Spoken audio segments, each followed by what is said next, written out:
Hello, hello. Am I being heard? Can you hear me? Hello. This is Pollo. Testing.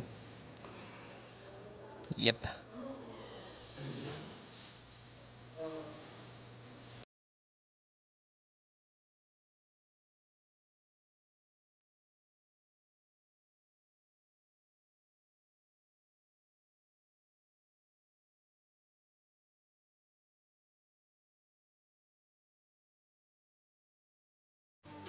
Hello.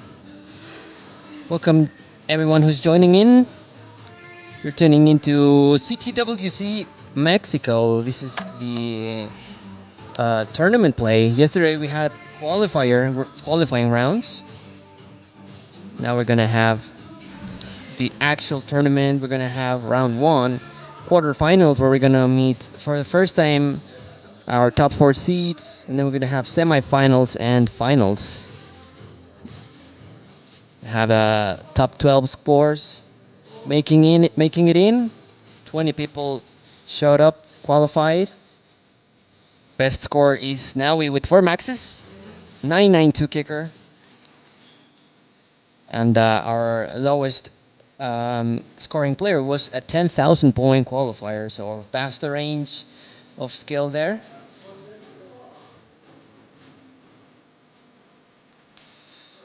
Here we go, top 12 Sunday 27th at the Mono Gaming Center in Mexico City.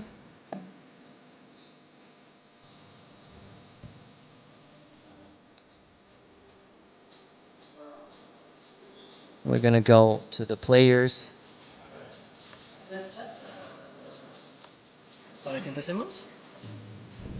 We're gonna go right away as we're slightly behind the schedule. This is the two players that we're gonna be first taking a look at. We're gonna take a quick look at the scores from yesterday. This is just gonna display the top 10. But you can see Pollo Chido Man qualified with a 269 and Drum Days with a 297. So that's gonna be a pretty close match. We're gonna have a best of three.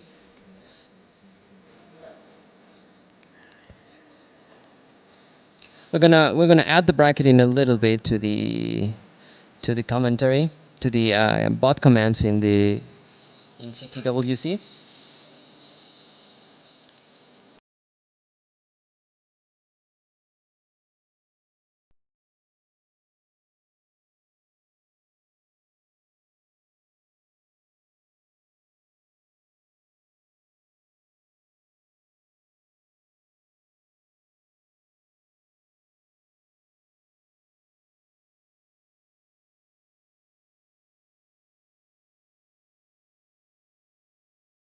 Getting the final touches in.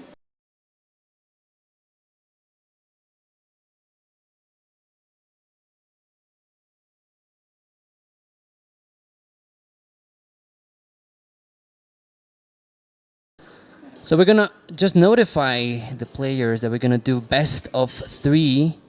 We're gonna let them know how everything is gonna work. So there's no misunderstanding here.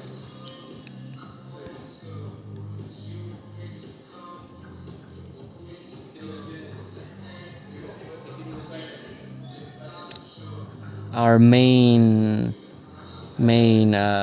organizer here giving the final instructions through the qualifier. Hello, Wing Fryer.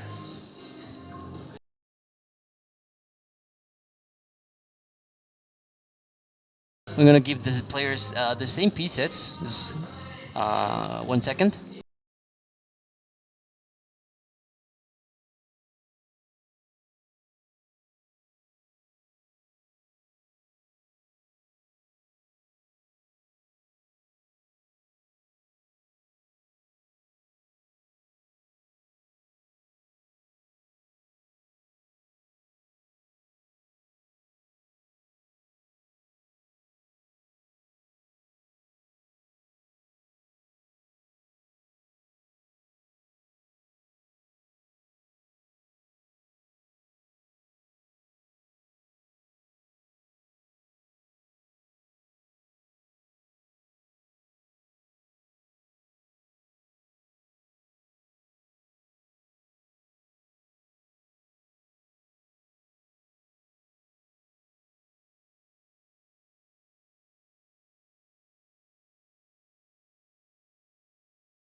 And we have the seat for both of our players placed there. We're just waiting for them to be ready. Yes, we are using Google Sheets for the spreadsheet. I'm going to give it to you in a little bit.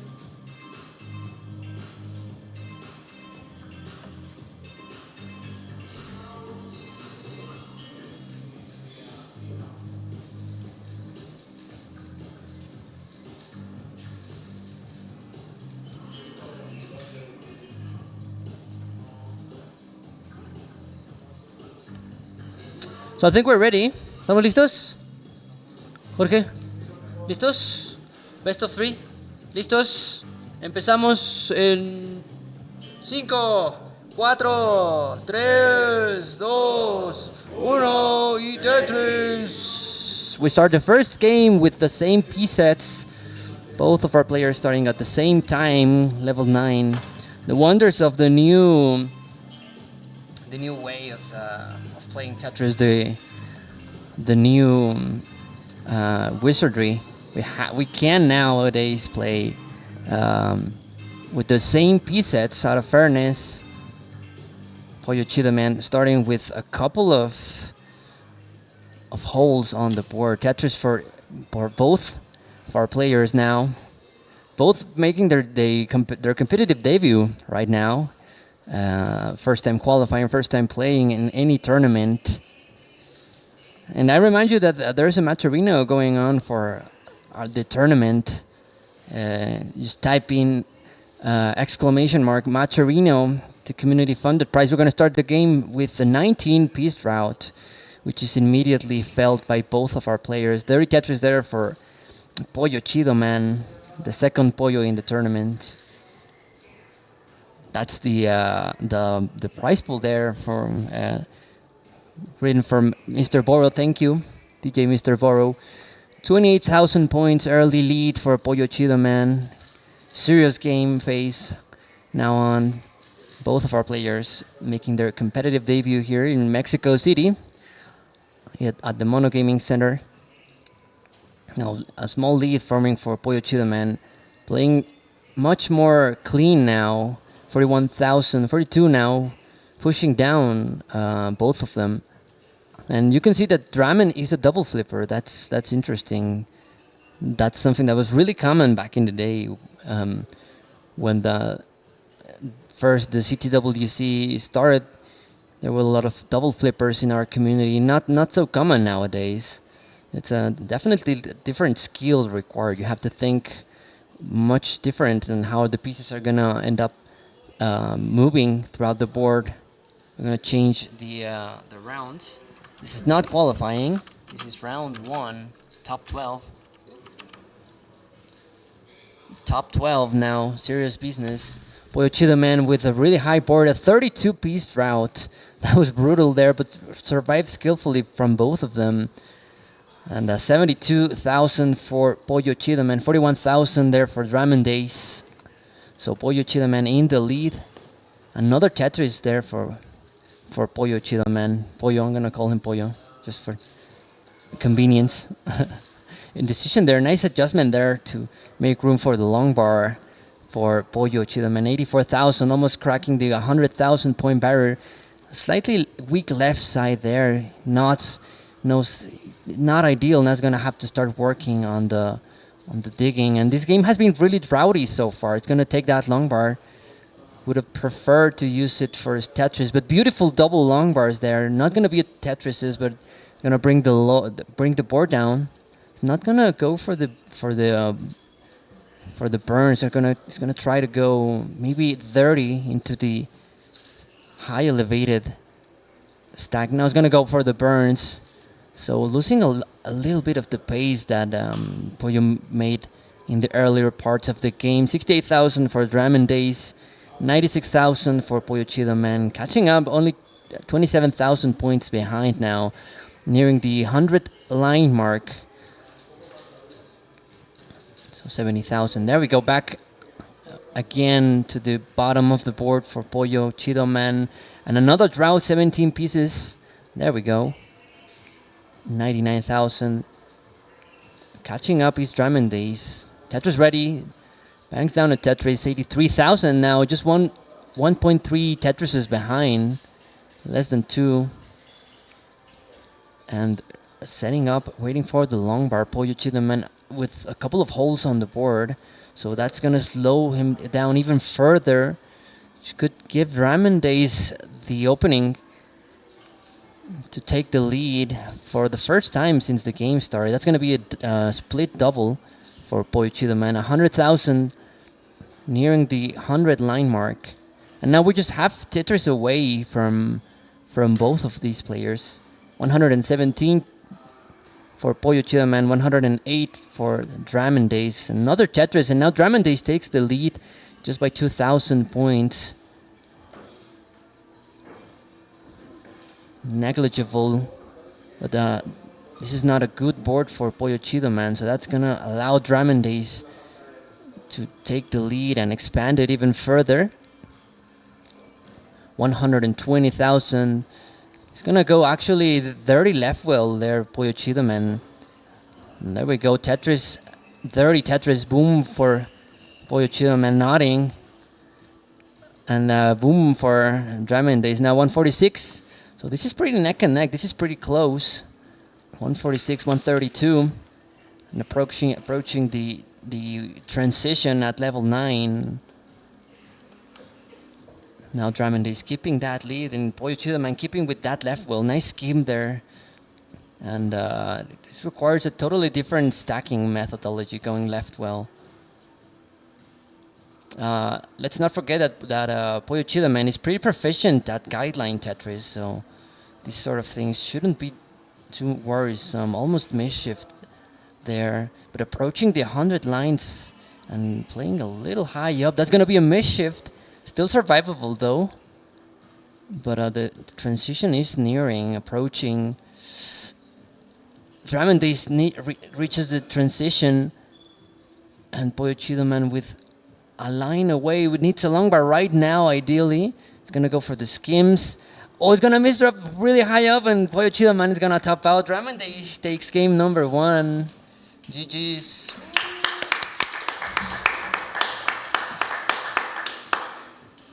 We're going to get the heart sorted out.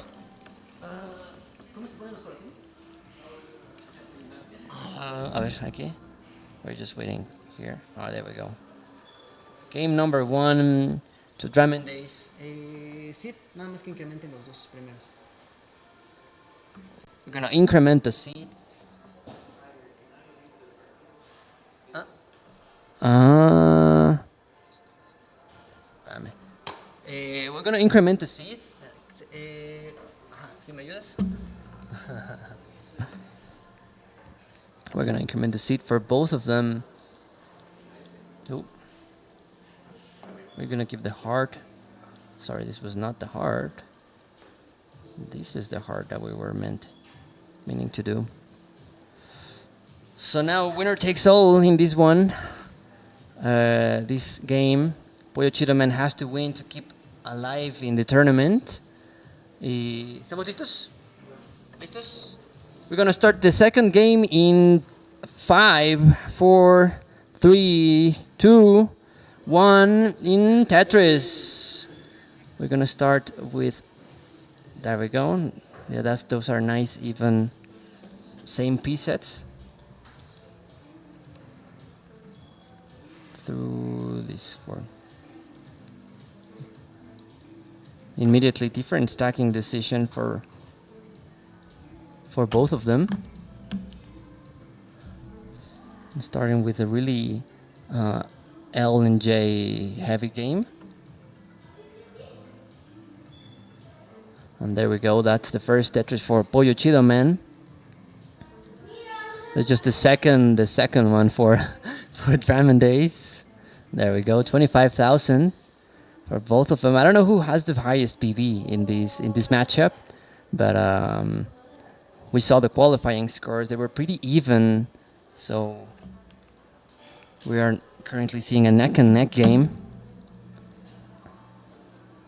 Well, winner takes all. It's not a best of. It is a best of 3. Winner takes the match at the very least, not the entire prize pool. which by the way, there is a prize pool going on if you want to check it out. If you want to help our players get to CTWC this year. Let's see how Pollo Chido Man decides to solve this. As I said, I know for a fact that he's pretty good with the guideline Tetris, trying to translate that into classic Tetris. Vastly different game.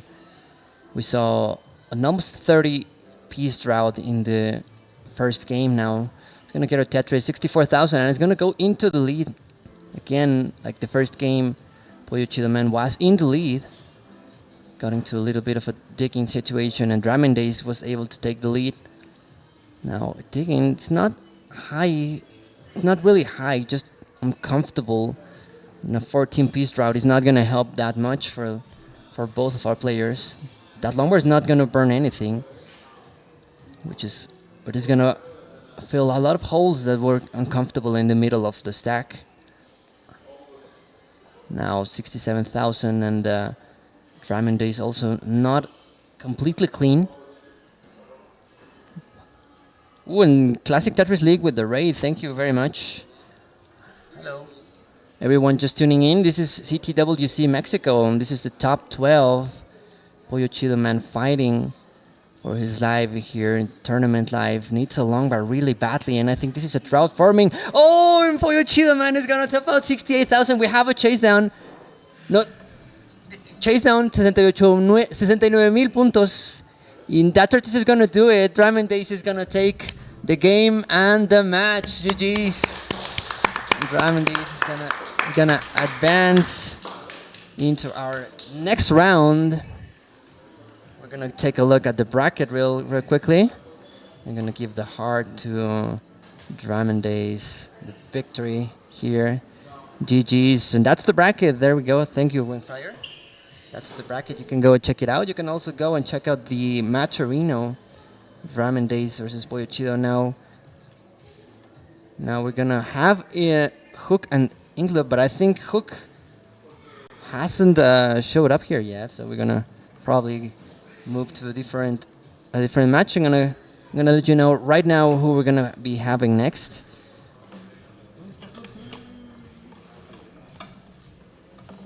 ¿Quién de aquí podemos jugar?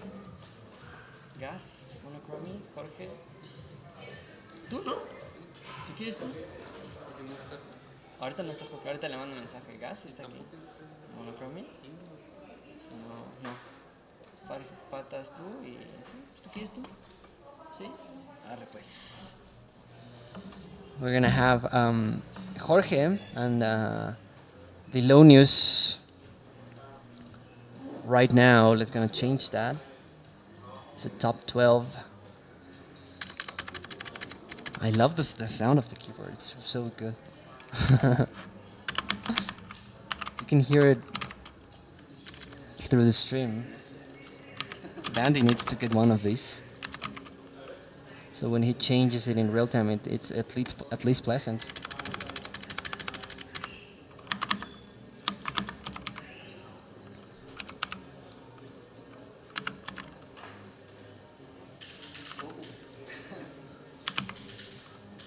I think we're here for the... Yes. Cams are set up. No, sí, tú estás de ese lado. A ver, espérame, a ver, ¿quién es el bracket el más alto? Sí, el bracket más alto, pues vamos a poner que tú escojas la tele. ¿Cuál quieres? Tú eres el bracket más alto. ¿Ahí está? Ok, entonces te toca de ese lado. So we have a size difference in this TV. So the higher seed, exclamation mark, bracket, ya está. So the higher seed is going to pick the CRT being chosen to play Thelonious. Let's remember before qualified alongside his wife yesterday. It's one of the few instances in which that has happened. That's the bracket that Noe really graciously typed in chat. I think players are sorting out their controller situation, but we have a Matcherino going on. while we wait for our players to get ready. Macharino going to the top 3. I believe you can see that his wife, emotional support for the wife from the wife.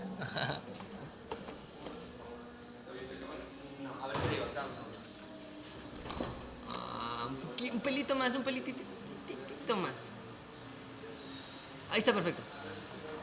There we go. There we see Lonius and Jorge. Lonius qualified alongside his wife. There we go, Jorge, our main organizer for CTWC Mexico. I'm just here to commentate and get paid $50,000 for doing so. So we're gonna get the seed going. Now we hear our first seed. Deloni's got a besito before the match. Definitely winning, says Kingsman.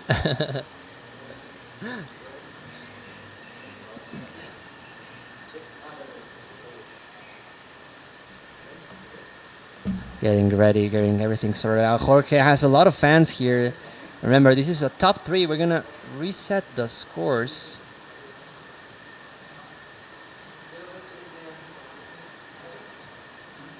Ooh, just 1 second. Here we go.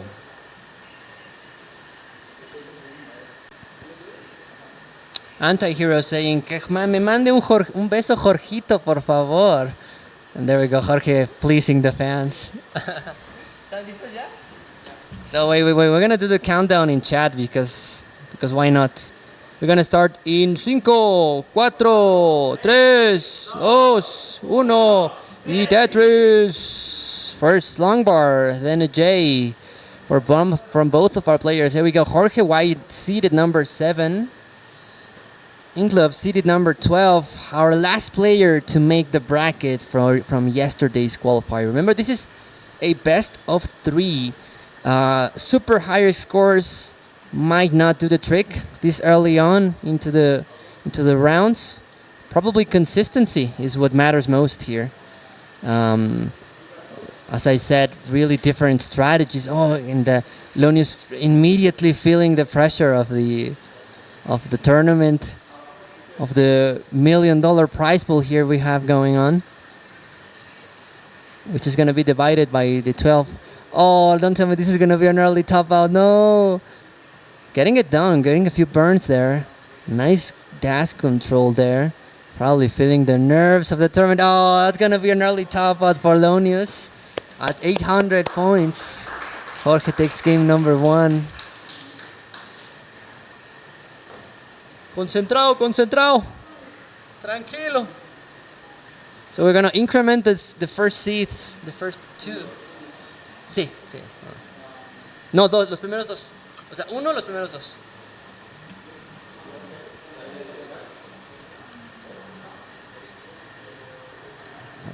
Slightly nervous from our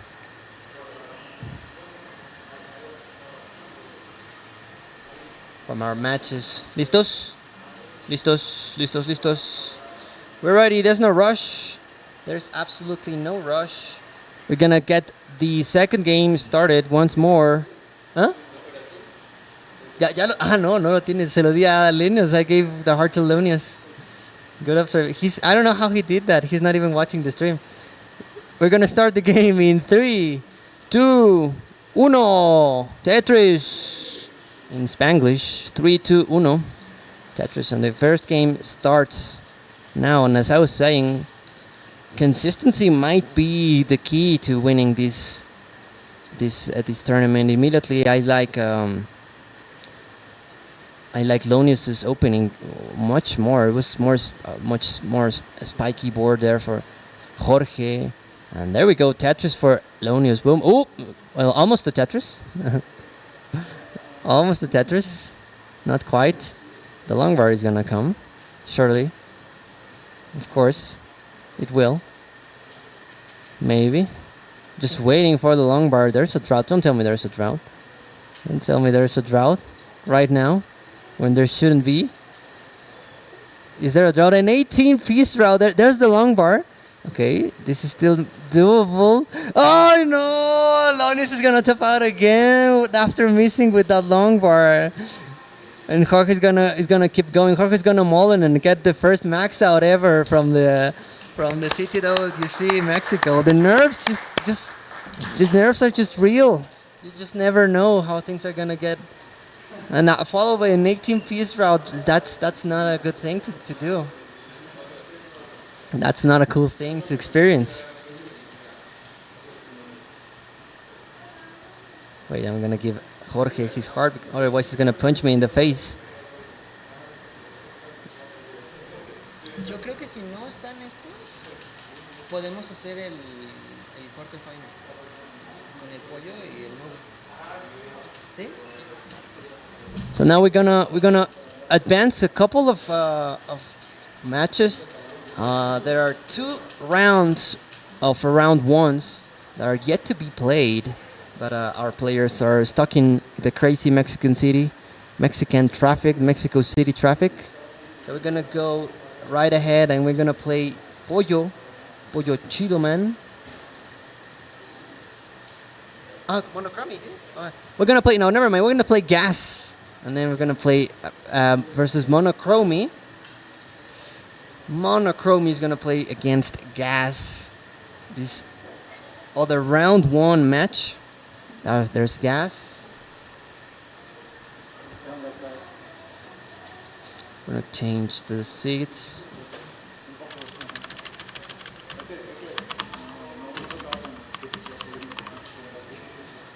Monochrome.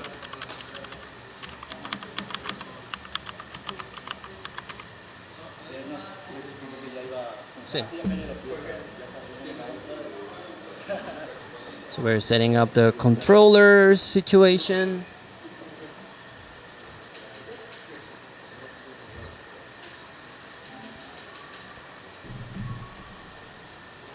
Setting up the controller situation. We're gonna play the bottom round 1. If you want to see the bracket, take a look at it. It was just posted right now with the command exclamation bracket.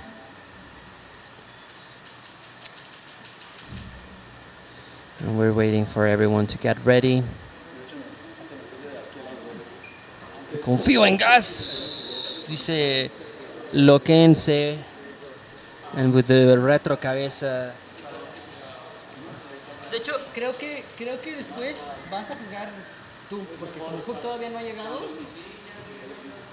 ¿Le puedes mandar un mensaje para ver cómo va? Sí.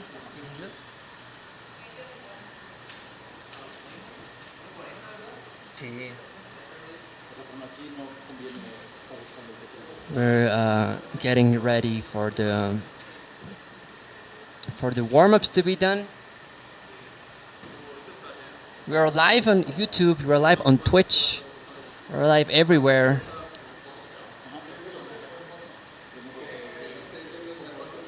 ¿9, 12 o 15?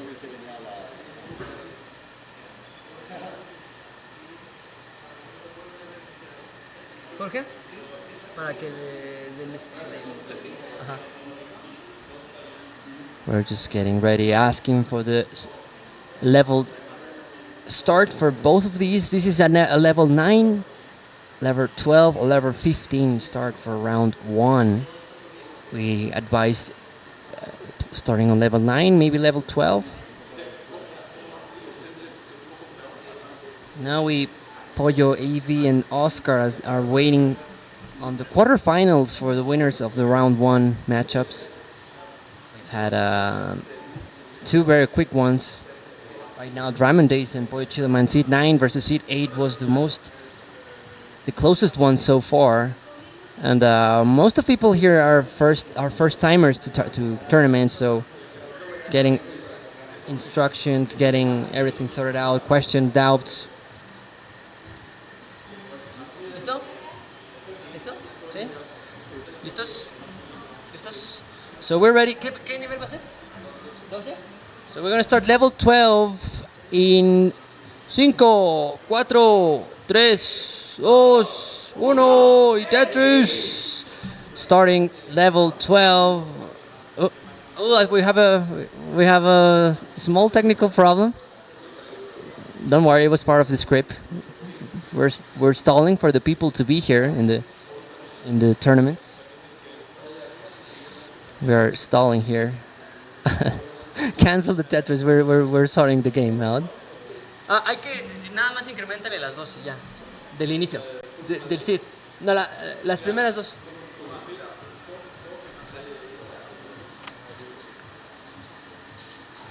Cancel that one. We had a controller malfunction. That's what happens when you play with OG 1980s hardware. And I think we're ready to go. We're just incrementing the seed. And now, for reals. Okay, listos? Ahora sí. So, 5, 4, 3, 2, 1, y de 3. There we go. Finally, we go. And now we go.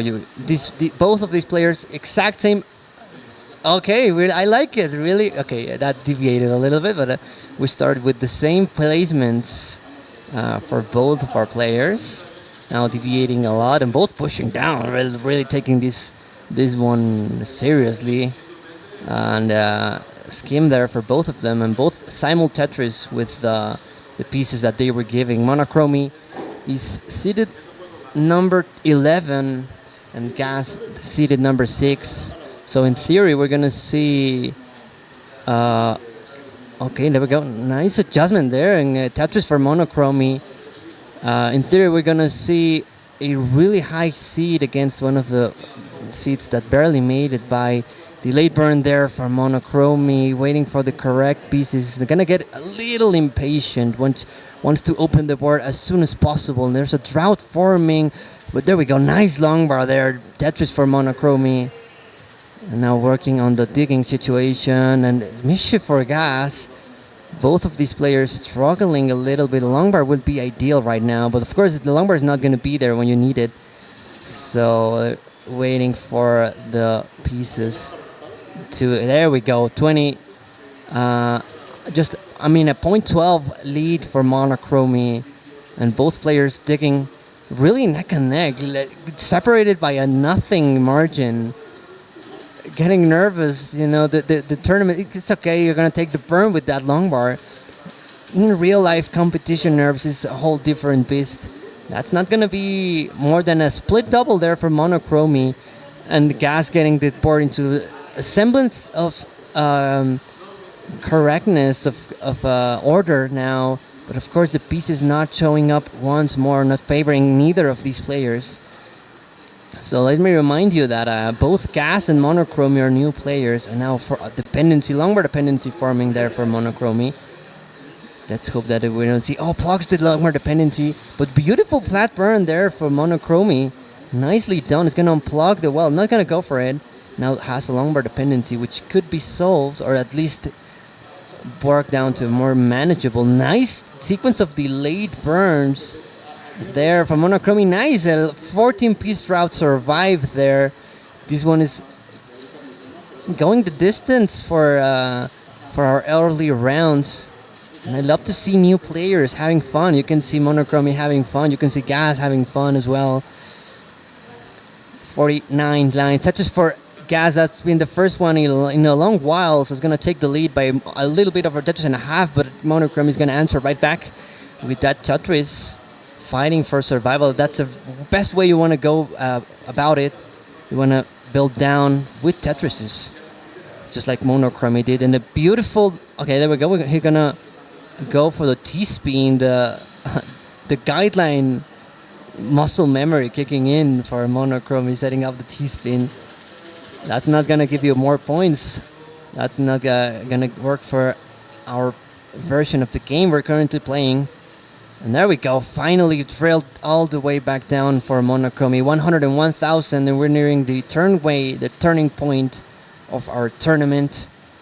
102,000 there for Monochromy. Does a lot of adjustments. I was talking with Monochromy yesterday, and he was telling me that the classic Tetris community is really strong on doing adjustments, on doing pulling back the pieces and whatnot, and that guideline community is not that well adjusted. on that. Um, so that is taking him a little bit of time to getting used to. He's trying to adapt to the meta of the stacking nowadays. Oh, I think he misread the board. A 15-piece drop, but there's the long bar right away. 16 pieces. Oh, and the board is starting to go high once more. It's gonna go for that beautiful flat burn. Meanwhile, Gas 156,000 into the lead. So 3 Tetrises lead for Gas. Makes the long bar dependency monochromy, but Gas takes a Tetris to expand the lead even further. And now 172,000, make it 188 for Gas, 114 for Monochromy. And there we go, open for business in the center. Center well boom for Monochromy. I love the classic Das head shake. And Gas is going to transition level 13. For those who know, that's 15 speeds. Oh, and this stack is not the best for Monochromy. A long bar would be ideal right now, but Gas Tetris into the 13, so we believe there's going to be a long bar coming shortly. That's the one where Gas transitioned. So one line more, and that's going to take us into 15 speeds for Monochromy. 15 transition, I think that caught him off guard. We're safely and surely, steadily approaching. Doesn't know what to do with that. Needs full dash load. Surviving. Has to do this before the 18 portion, which is the speed where Monochromy doesn't feel comfortable. Meanwhile, Gas 261,000 already. There's a beautiful long bar there for Monochromy. That's going to open the other long bar dependency that was buried, but you could start drilling down with a couple of triples, maybe doubles. Decides to wait for the long bar. There's the long bar. It pays off. And now beautiful flat burn. 113 lines for Monochromy, but Gas really far ahead. 283,147 for Monochromy. Making this work. Beautiful dig. Going the distance is this game. 153, 300,000 for Gas. So Monochromy is going to have to do a miracle on 19 speeds and wait for Gas to top out. Let's see how this one unfolds. Just saying to himself, why did you do that? That was kind of dumb. Oh, and the Gas was banking on that long bar. That square misdrop would have been fatal. And another one, both now at 16 speeds. Gas making this dig work. Beautiful. And going the distance. This has been the longest game so far of the qualifying rounds. 178,350 for Gas. 180 for Monochromy. Boom Tetris for Monochromy, 200,000, 350 for Gas. Oh, a misdrop. That's going to be really hard to solve. It is, in theory, doable. Oh, that T misdrop needs full dash. That's going to be it for Monochromy. 201, 358 for Gas is going to be enough. And Gas takes game number 1. GG's hard fought for Gas. 360. Really good game there. That was closer than we all expected, I believe, for most of the tournament. Really nice to see. Don't go anywhere because quarterfinals are going to start soon. Our 4 heavy hitters are going to be here.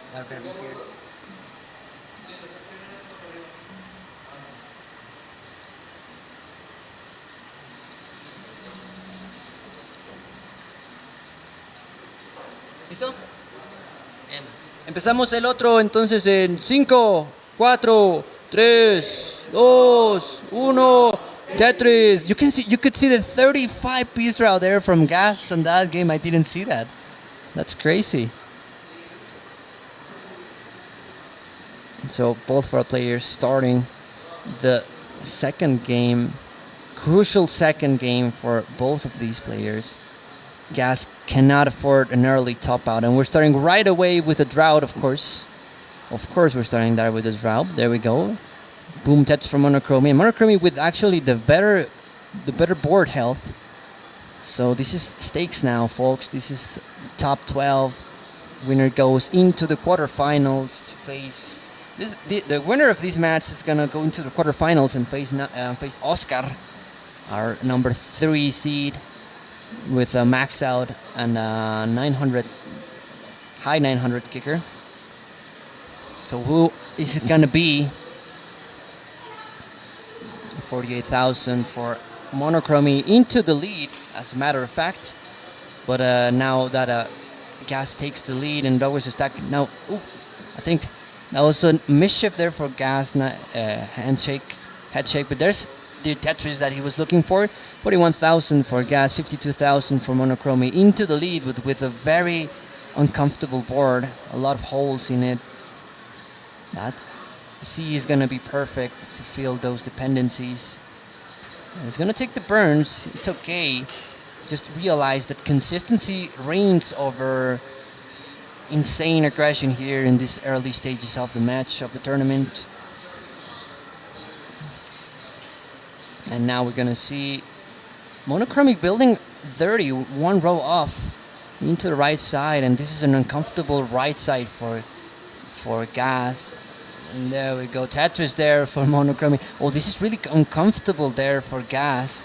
It's going to need a lot of really precise task controls. Oh no, that's going to be it for Gas. And 72,000, Monochromy takes the game. And it's going to go one-on-one. So this is all of a sudden a decider for both of these players. Early top out there for Gas. So we're going to increment the seed. Dos. ¿Listo?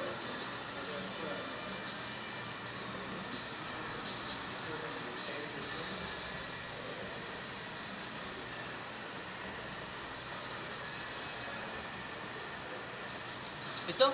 Sí. So we are going to start the decider in 5, 4, 3, era en español, 2, 1, Tetris! This is the decider, really different placements there from both of them. Both starting with a horrible sequence of S, S, and then like Z, I believe. And what is this seed? Whoa! We're starting with a really, really bad seed there, but I think this is going to be slightly more problematic for Monochromy. That's the beauty of classic Tetris. You get a bunch of C's to start a game right up. You wanna win this, you're going to have to fight for it. So Tetris there finally for Monochromy. It got insanely tense right out of the get-go for Gas and for Monochromy with a couple of C's and S's. 31,000 for both of them. Just neglecting the difference, the score difference with pushdown points. So uncomfortable sequence there for Monochromy, making the pieces work. He's setting up delayed burns. Let's see how that T-spin solves. He's gonna go for a tuck and now a bunch of squares.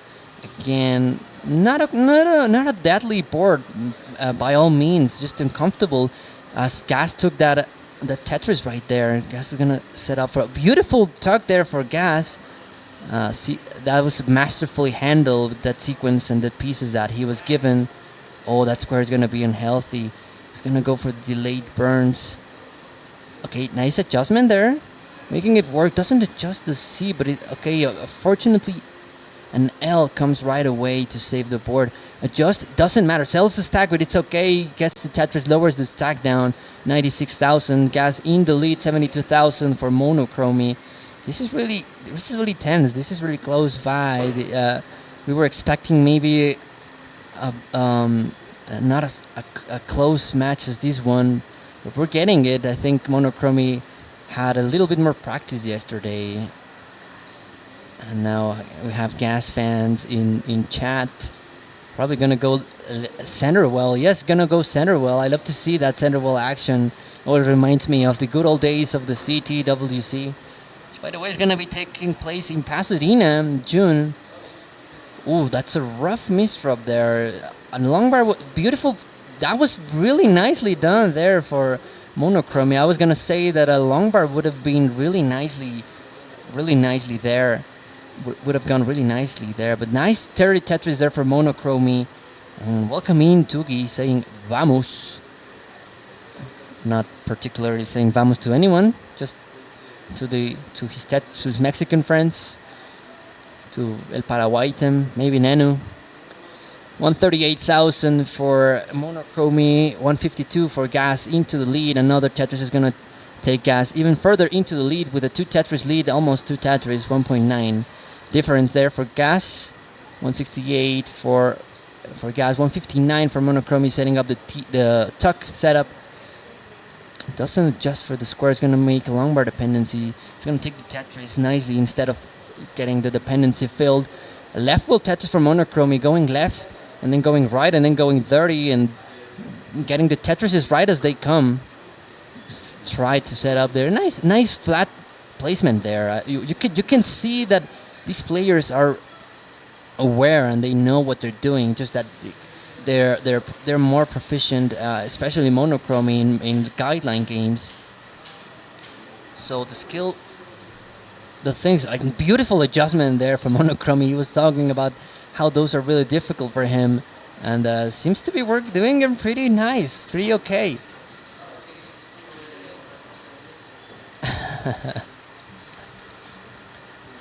I appreciate Tugis' comment that CTWC should be in Mexico. 200,000 for Monochrome. This one is also going the long way. This is a crucial game. This is a decider. Nice adjustment. That's a king bar. I don't know if Kingsman is here, but that was a king bar there for Monochrome, nearing the transition from both of our players. And I like the decisions that Monochrome takes when he does delayed burns. Really creative and really smart burns there. Beautiful flat burn as well. Gas 238,000, 211 there for Monochrome. So the winner of this is going to punch his ticket to play Oscar Godinez, our third seed. We already know who's going to face Naui in the next round. And we're waiting to see who's going to face Pollo in the next one with Hook and Inklo. But meanwhile, we're going to focus on the game that's going on right now. 243 for Gas with a couple of burns to do right before transition as well for Monochrome. The next Tetris is going to take Monochrome into the transition. And the next Tetris is going to take Gas, but Gas putting a little bit more weight on that. We're going to go into 15 speeds. It's going to use that long bar, but it's going to put even more weight on that beautiful long bar there. Needed full dash to get that there. And this is really tense all of a sudden because meanwhile Gas went behind into the lead. But beautiful long bar there gets where it needs to be. Misread the board there, but Monochrome into the lead. 252 for Gas, 257 for Monochrome. This is neck and neck. A small misdrop there for Gas. And 257 there for Monochrome. That's a misdrop. We need ideally a square. That's going to be work. Beautiful. He saw that placement. He saw that adjustment. Now playing high up. Let's remember that 18 speeds are looming. So this player needs to go down as soon as possible. And this is neck and neck. 3,000 points separating these two players. 260,000 for Gas. 263 for Monochrome. A beautiful T there from Gas. Needs to desperately get this board down, and that is a really uncomfortable hole there for Monochrome. And 264 for Gas. Oh, a couple of misdrops there for Monochrome, who's in the lead still. And there we go, Tetris finally for Gas, catapulting him into the lead. 15,000 point lead for Gas, and Monochrome fighting for his life there. That square is going to create a long bar dependency, which comes right as you intended. Now we're going to 16 speeds. Needs a long bar. There is Monochrome to save. There's the beautiful long bar. Oh, but it's gonna miss dash and gonna top out at 275, and Gas is gonna take the game. He's gonna survive and he's gonna snatch the lead just before the game. That crucial Tetris in 15 was enough for Gas to take the game. Beautiful game, really nicely played, really exciting. GG's. Really good game. That was really good. That was really close the entire way. Really tense.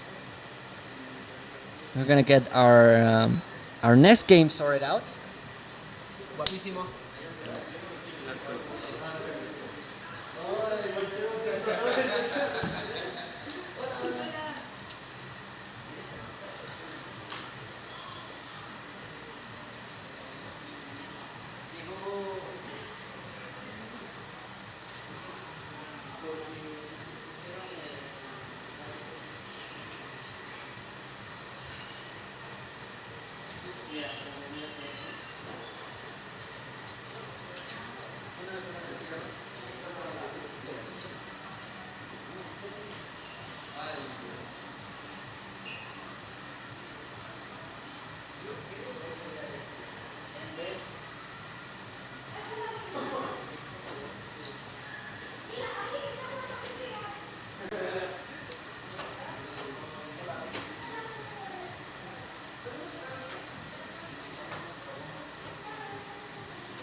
So we're gonna play our first batch of quarterfinals.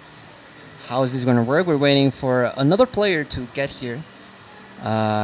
His birthday is today, so that's gonna be it's gonna take a little bit. Meanwhile, we had a pretty exciting match right now between Gas and Monochromy, which is closer than I honestly think we all expected. I think Monochromy beat his qualifying score multiple times in that match, so that's pretty good. Let's see. I believe he did. Yeah, he did. He beat his qualifying scores a couple of times. So that's pretty good. Feliz cumpleaños, Inglub. It is not my birthday, but we're gonna say Inglub, happy birthday for you. Yo digo que desde los cuantos está Mustafa. Sí. Mira. Sería Novi, Rani, tú y no me acuerdo de ese, no hace mucho tiempo. A ver, espérame, es este, perdóname, es este. Este es el que me pasa.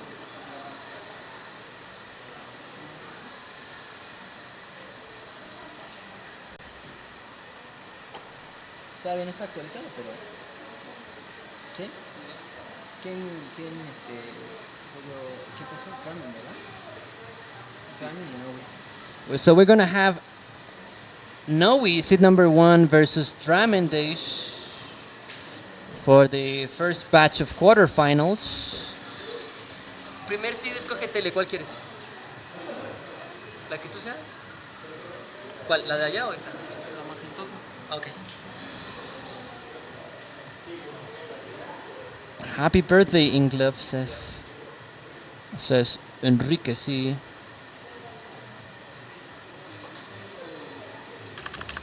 So we're gonna have our quarterfinals here. Now we versus Monochromy. Oh, Dramendays. I'm sorry, Dramendays. I was just commentating on Monochromy, so I remember that.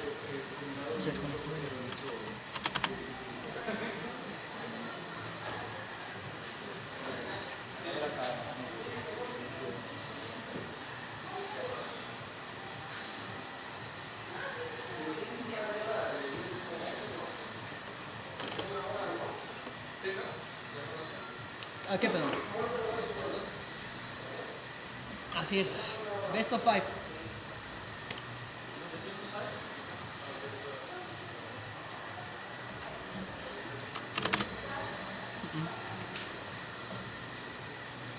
We're sorting things out. Just bear with us a little bit.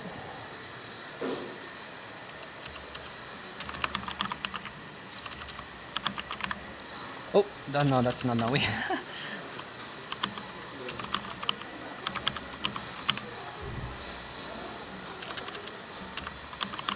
So Dramendays and Naui.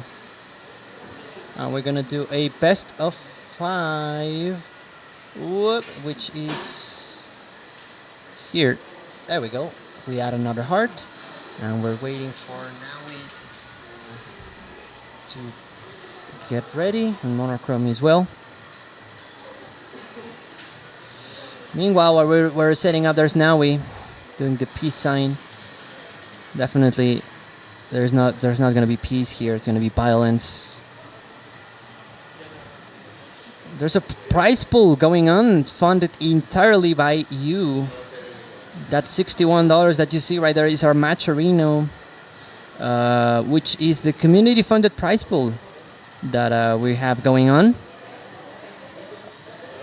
If you type exclamation mark Matcherino, you're gonna get the link for that. This is the first round of quarterfinals.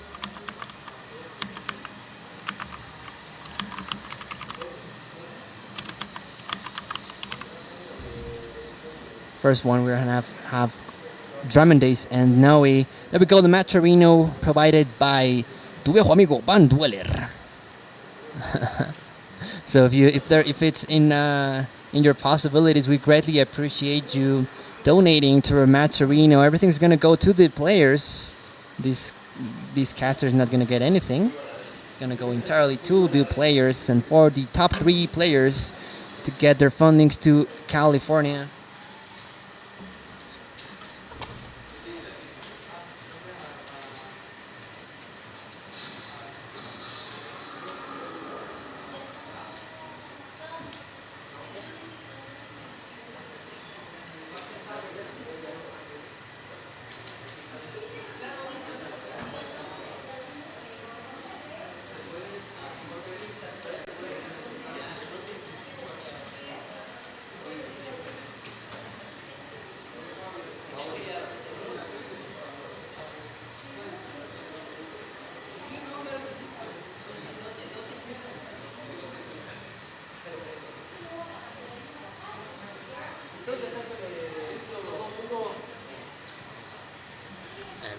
I think everyone's ready here. Handshake for both. And we're going to start the first game of the quarterfinals in 5, 4, 3, 2, 1 y Tetris. We're going to do a level 12 start. Long bar J and square, long bar J and square for both of these players.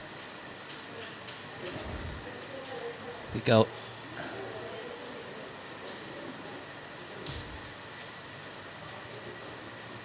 Now he's screen looking, afraid of his opponent.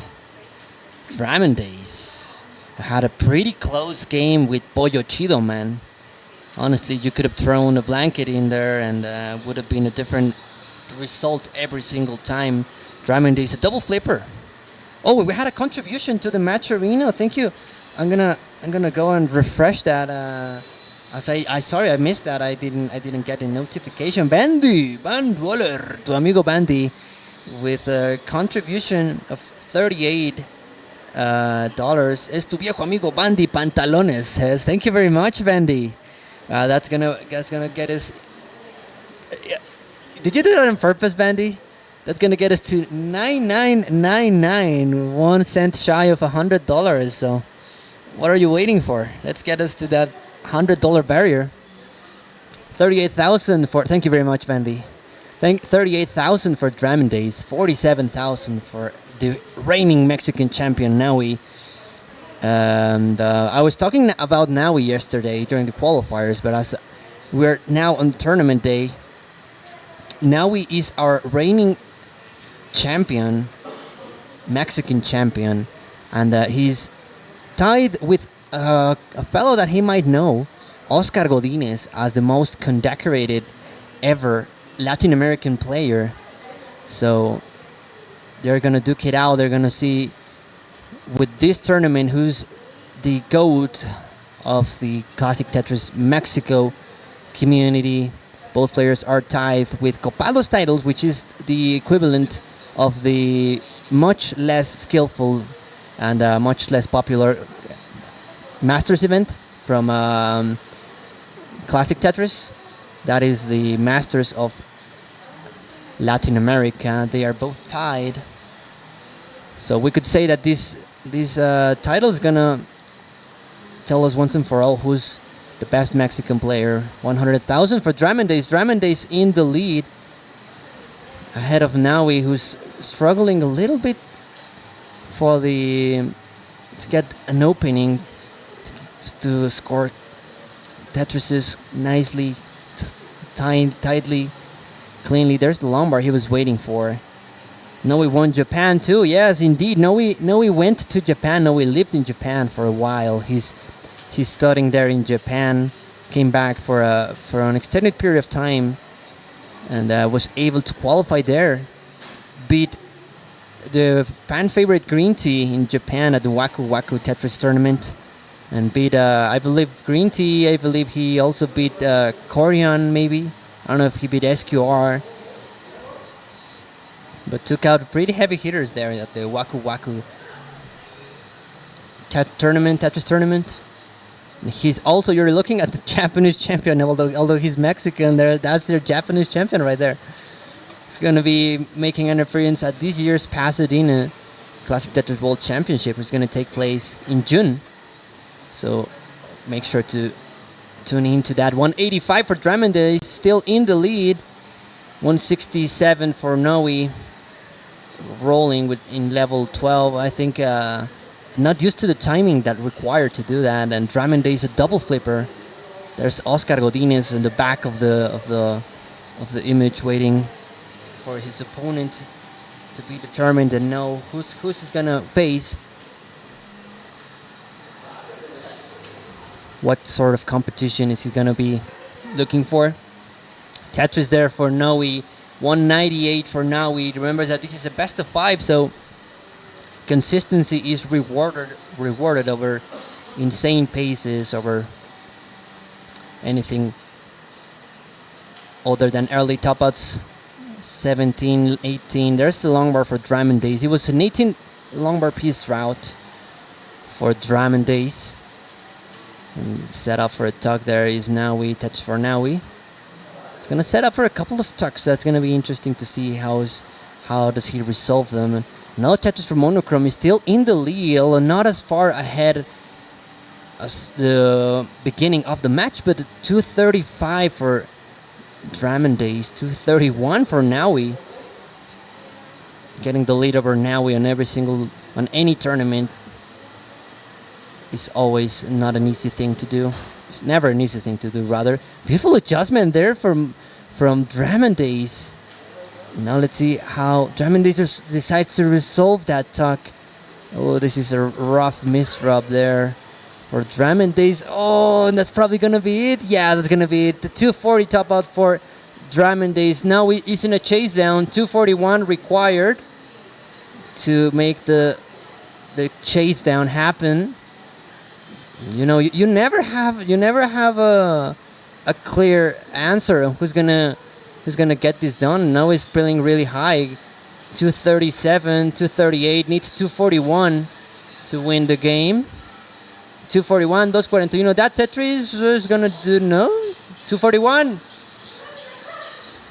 He wants to do it with a single. What are you doing? No. There we go. Victory for Noe. We wanted to do it with the closest margin he could have. Almost choked the game. Oh, there we go. Game 1 goes to Noe. We're going to increment the seed and we're going to go into game number 2.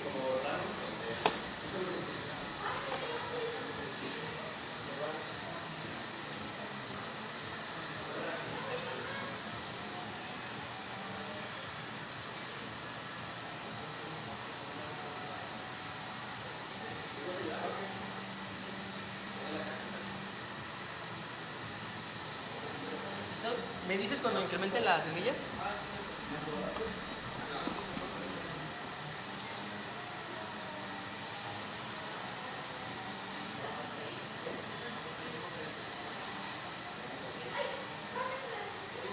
¿Listo? We're ready for our second game. Noe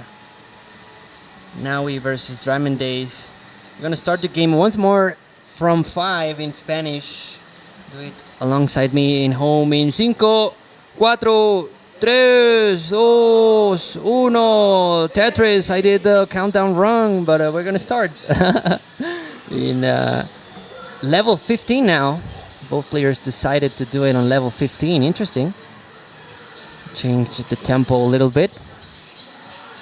Now a true lad, a true sportsmanship. Now he, of course, feels really comfortable with 18 starts, has a PB of 1.4, I believe mid 1.4, it could be 1.45.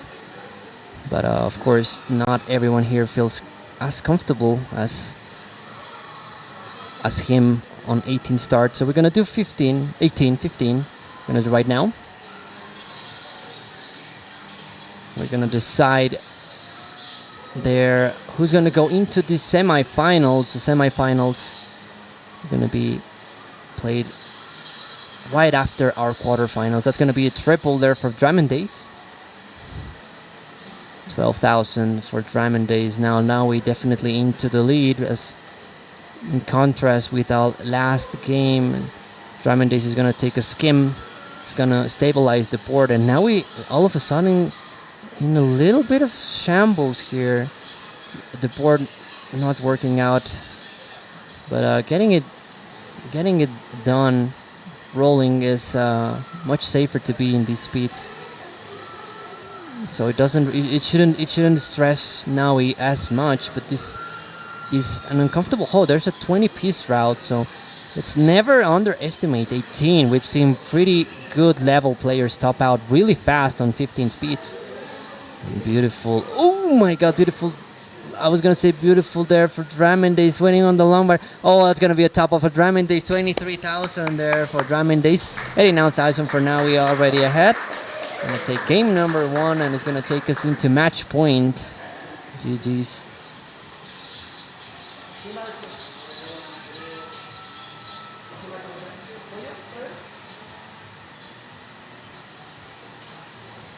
Pollo, ¿comentas? Pollo, ¿comentas el...? ¿Qué? Ahorita lo digo. ¿Estamos listos? We're gonna start the match point game in 5, 4, 3, 2, 1, Tetris.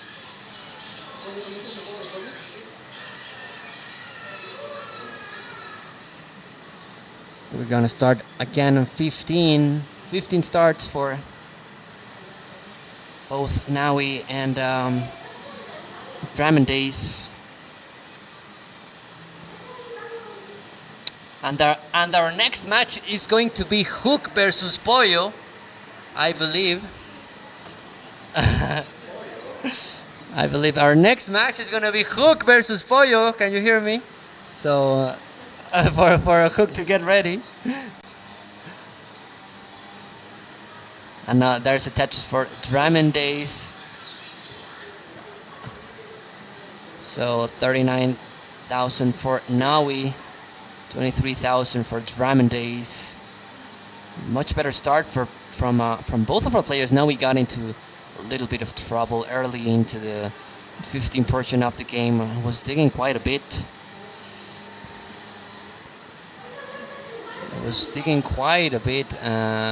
On the earlier rounds, earlier levels, I meant to say. 45,000 for Drum Days. Beautiful sloping board, left to right. That's what you want to see. Tetris for Drum Days.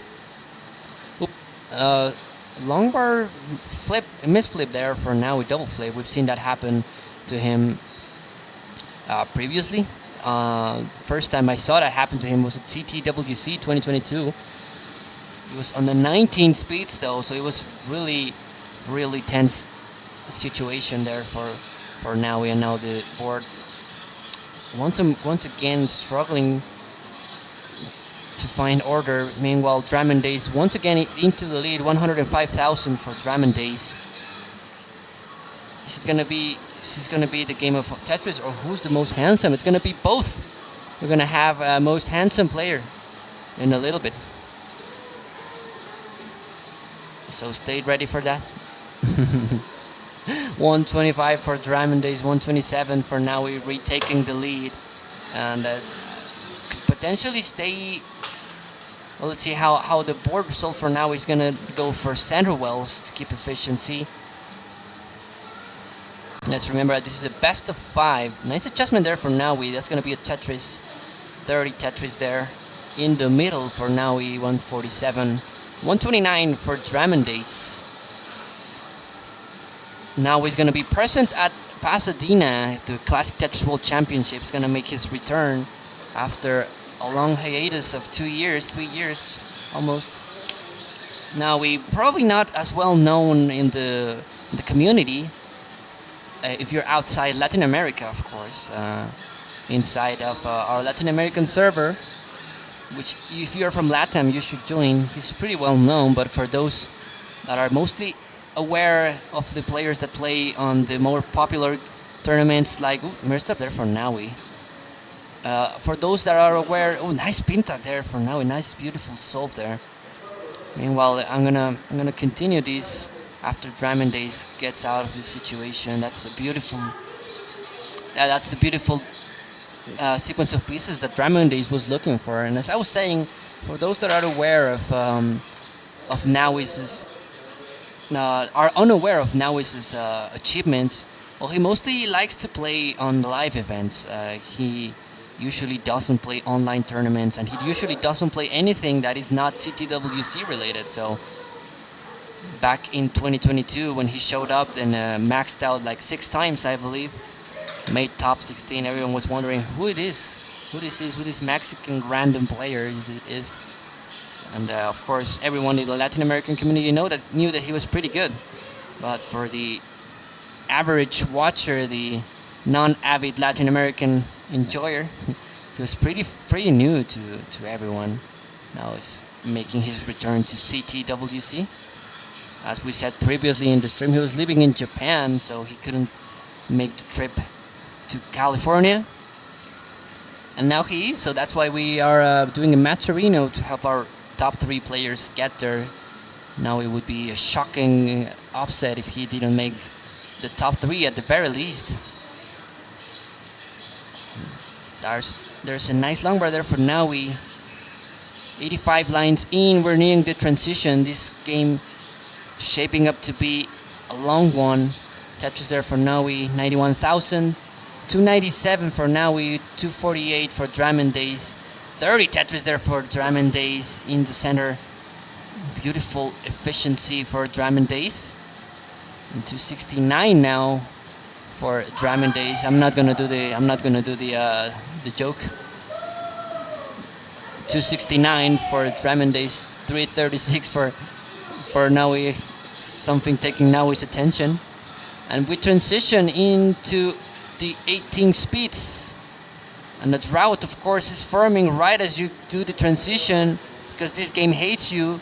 Waiting on the long bar. There's the long bar. There's the Tetris for Diamond Days.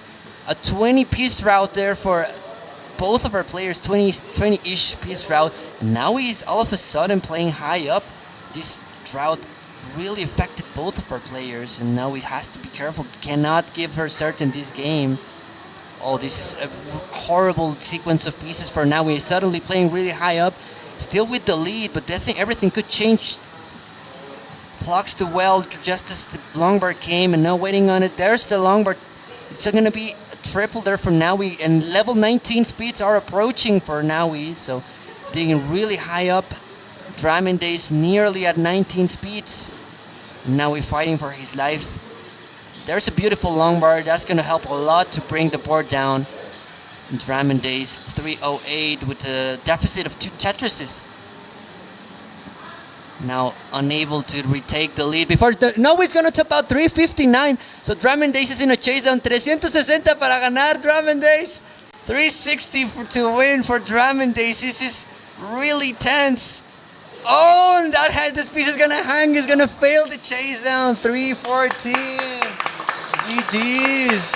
The chance was there, but 19 speed is not easy. It's not easy to overcome, and the chance to take a game from the reigning Mexican champ was there. Just you have to play good 19. GG's. Pretty good.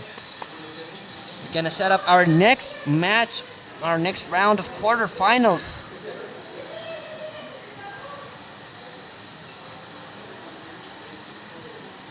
So we're right back. We're gonna set up. Don't go anywhere. I'm gonna set up, and we're gonna do that right now.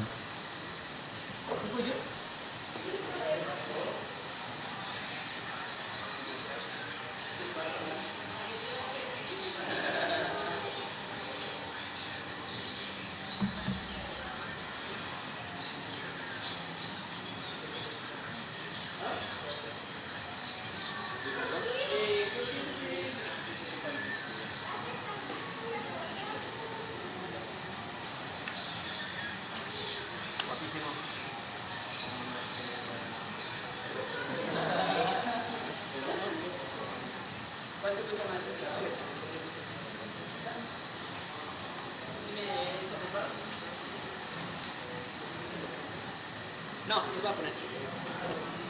So we're gonna have a guest commentator. Why? Because I'm gonna play my round of quarterfinals. Hooker. No, my God, hook. That's wait. That was my mistake. Hooker. No. What?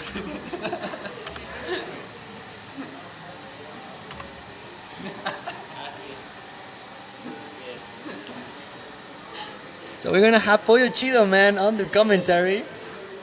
He was a fan favorite yesterday. Everyone was like, why is this person that I didn't know so good at commentating? So we're gonna have Pollo Chido, man, back. So it's gonna be Spanish commentary, so you can sharpen your Duolingo skills.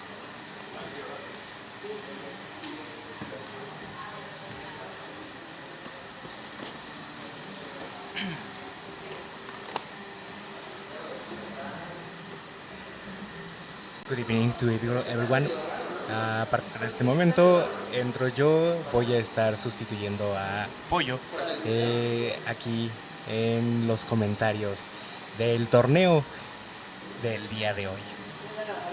Para todas las personas que apenas nos sintonizan, deben de saber que estamos justamente en el torneo ya para determinar quién es el campeón mexicano de Tetris Clásico 2025. Recordemos también que aquella persona que se lleve el torneo del día de hoy va a clasificar para entrar en el torneo mundial de Tetris Clásico en Pasadena, California. Frente a ustedes tenemos, al igual que el día de ayer, tanto a Hook como a Pollo, que voy a estar comentando en este momento. La diferencia con la clasificatoria del día de ayer, y se los estoy comentando ahorita en lo que ambos jugadores están calentando, están probando los controles, están preparándose para la competencia. La diferencia con el torneo, la clasificatoria del día anterior, es que el día de hoy ambos jugadores están jugando uno contra el otro. Ambos jugadores van a estar jugando con exactamente las mismas piezas, exactamente el mismo juego, exactamente al mismo tiempo, y estarán haciendo esto para encontrar cuál de los dos jugadores en ese mismo juego es el que es capaz de conseguir la mayor cantidad de puntos. En este momento no se va a tratar exactamente de quién llega hasta arriba primero, de quién pierde el juego antes que la otra persona, sino que más bien se va a tratar de ver quién de los dos puede conseguir más puntos, lo cual significa que, como lo vimos en la ronda pasada, es posible que uno de los jugadores pierda primero y que ese jugador sea quien se lleve la ronda.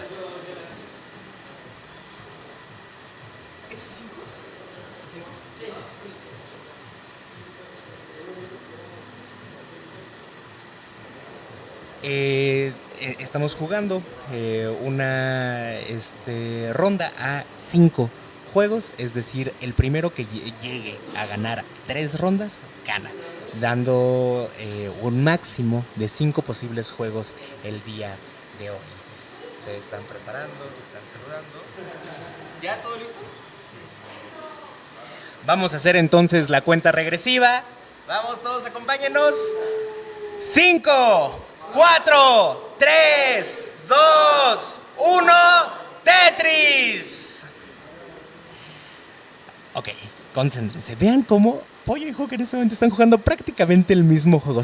Parece un espejo lo que estamos viendo en este segundo. Eso pasa cuando jugadores experimentados de Tetris comienzan a tener un juego con ciertas piezas no tan difíciles de poner. Estamos viendo cómo ambos jugadores están luchando por conseguir su primer Tetris. Hook toma la delantera con ese primer Tetris, lo cual lo pone al frente, pero no podemos cantar victoria desde tan temprano. Ambos jugadores de nuevo están jugando Boom Tetris para Pollo. Ambos jugadores están jugando de una manera muy conservadora, muy diferente a lo que estábamos viendo el día de ayer. Recordemos que una de las principales diferencias entre el día de ayer y el día de hoy es que el día de hoy, cuando pierden, esa pérdida es importante. Solamente tienen 3 posibilidades de perder. Si pierden 3 veces, están descalificados, no pasan a la siguiente ronda. En este momento, ambos jugadores están de nuevo más o menos a la mitad de la pantalla.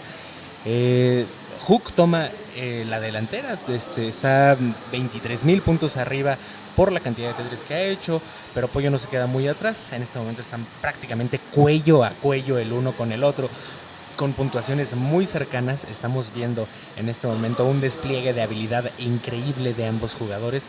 Hook en este momento tiene un poco de basura que necesita limpiar. Ya vimos el día de ayer que es bueno limpiando esta basura.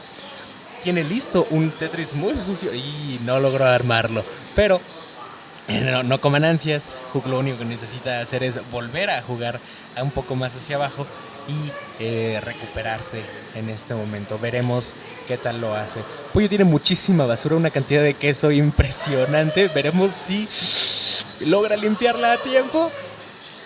Ok, Hook solamente necesita conseguir 17,000 puntos más para llevarse esta ronda. Por el momento Pollo sigue a la delantera. Veremos si con las piezas que tienen no está muy arriba.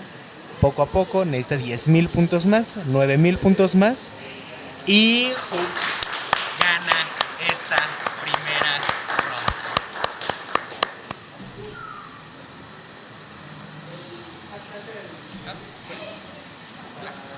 ¿Pero cuál es?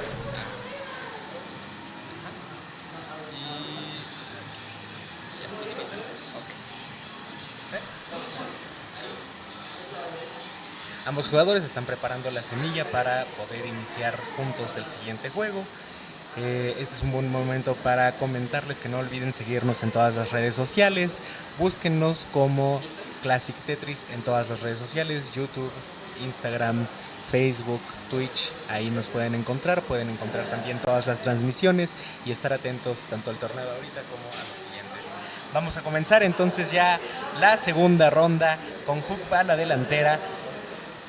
Y vamos a comenzar en 5, 4, 3, 2, 1, ¡Tetris!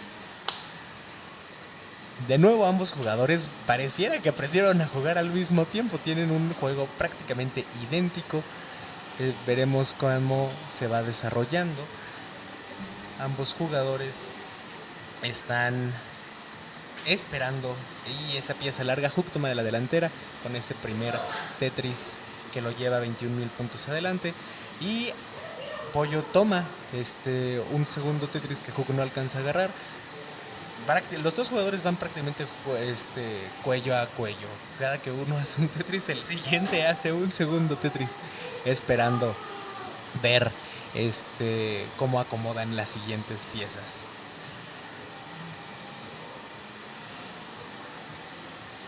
Ambos jugadores están construyendo poco a poco, están esperando esa pieza larga que ahí viene.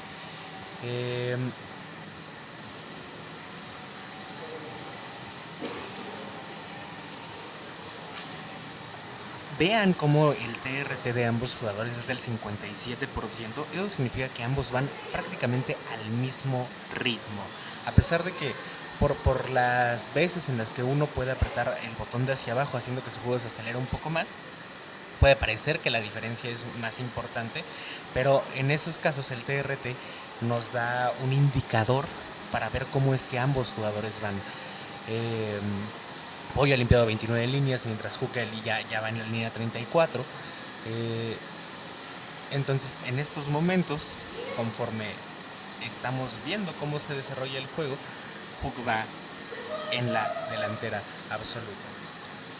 Sin embargo, y quiero que presten atención en esto, vean las manos de ambos jugadores. Ayer ya habíamos discutido un poco acerca de la diferencia entre los jugadores que hacen rolling, como Pollo, que tiene hasta su guante de hacer rolling en este momento puesto, y los jugadores que juegan con dash. Vean cómo Hook, cuando aprieta los botones, está dejando el botón apretado, de vez en cuando apretando un par de botones más. Pero el asunto es que esto permite que Pollo juegue más rápido de lo que Hook va a poder jugar. Entonces, si ambos jugadores logran llegar a la transición, en el momento en el que llegue a la transición, Pollo va a tener cierta ventaja sobre lo que Hook puede hacer.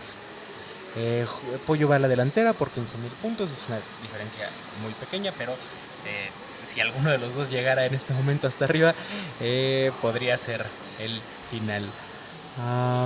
Vemos como Hook necesita limpiar un poco más ese queso antes de poder continuar haciendo Tetris, mientras que Pollo prácticamente necesita limpiar solamente esas pocas líneas. Sí, se le va esa pieza larga, pero necesita limpiar unas pocas líneas y yo creo que lo mueve porque ya tiene un poco más de basura. Esa tapa del espacio para poner la pieza larga está un poco difícil de quitar. Mientras tanto, Hook todavía se esfuerza por seguir limpiando. Todavía le falta un poco más para poder hacer un siguiente Tetris, pero vemos como poco a poco y con perseverancia sigue limpiando el juego.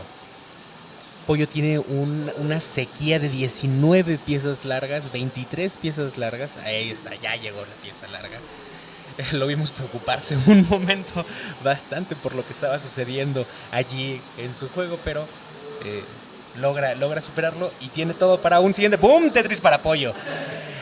Hook, por otro lado, prácticamente ya terminó con su limpieza de basura. Si le salen las piezas correctas, pronto va a estar listo para hacer un siguiente Tetris.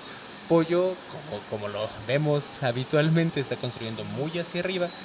Esperemos que esa sequía de 23 piezas y ¡boom! Tetris para Pollo. Hook prácticamente está listo, todavía no, para su siguiente Tetris. Ya solamente le faltan un par de piezas y decide esperar. Prefiere jugar de una manera un poco más conservadora, lo cual le conviene, en especial si pensamos que por lo avanzado de este juego la transición ya va a ser pronta, y si en la transición comienza demasiado arriba, eso sería el final para cualquiera de los dos jugadores. Y Pollo pone muy mal esa pieza larga. Esperemos que pueda limpiarlo de alguna manera, y parece que es el final para Pollo. Y Pollo llega hasta arriba con un puntaje de 326,000 puntos, lo cual significa que solamente que Hook tiene que hacer 63,000 puntos más para poder alcanzarlo, para poder superarlo y para poder llevarse esta ronda. Veremos si logra llegar a tal puntuación. Hook todavía está limpiando un poco más de basura. En este momento está intentando construir desde muy abajo, todo para pues jugar a la segura y hacer todo lo posible por no perder esta ronda. Veremos qué tal lo arma en este momento. Pollo, por otra parte, está ya iniciando una partida de práctica, pero en este momento esa partida no va a contar para los puntos. Veremos qué tal avanza Hook y si logra llegar a los 300,000 puntos necesarios para ganar esta partida. Hook transiciona, llega al nivel 19. El día de ayer vimos cómo, aunque le costaba trabajo, era capaz de hacer algunos puntos y ya llega al nivel 20. Si Hook logra, ahora que está en el nivel 20, hacer un Tetris más, probablemente logre llegar a la puntuación que necesita para vencer a Pollo en esta ronda. Vamos en 314,000, 317,000 puntos. Hook transiciona al nivel 21.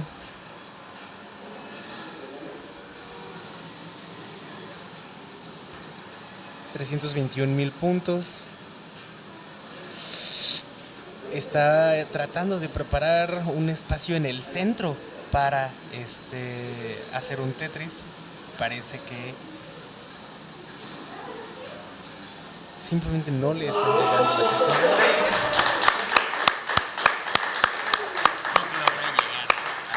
Necesaria y gana la segunda ronda este juego del día de hoy. Recordemos que es a 5, es decir que Pollo todavía tiene la oportunidad de recuperarse. Veremos qué tal sucede. Hook solamente necesita un juego más para ganar y pasar a la siguiente ronda en el torneo del día de hoy. ¿Ambos jugadores están listos? Vamos a empezar la cuenta regresiva entonces. 5, 4, 3, 2, 1, ¡Tetris! Ambos jugadores comienzan su juego.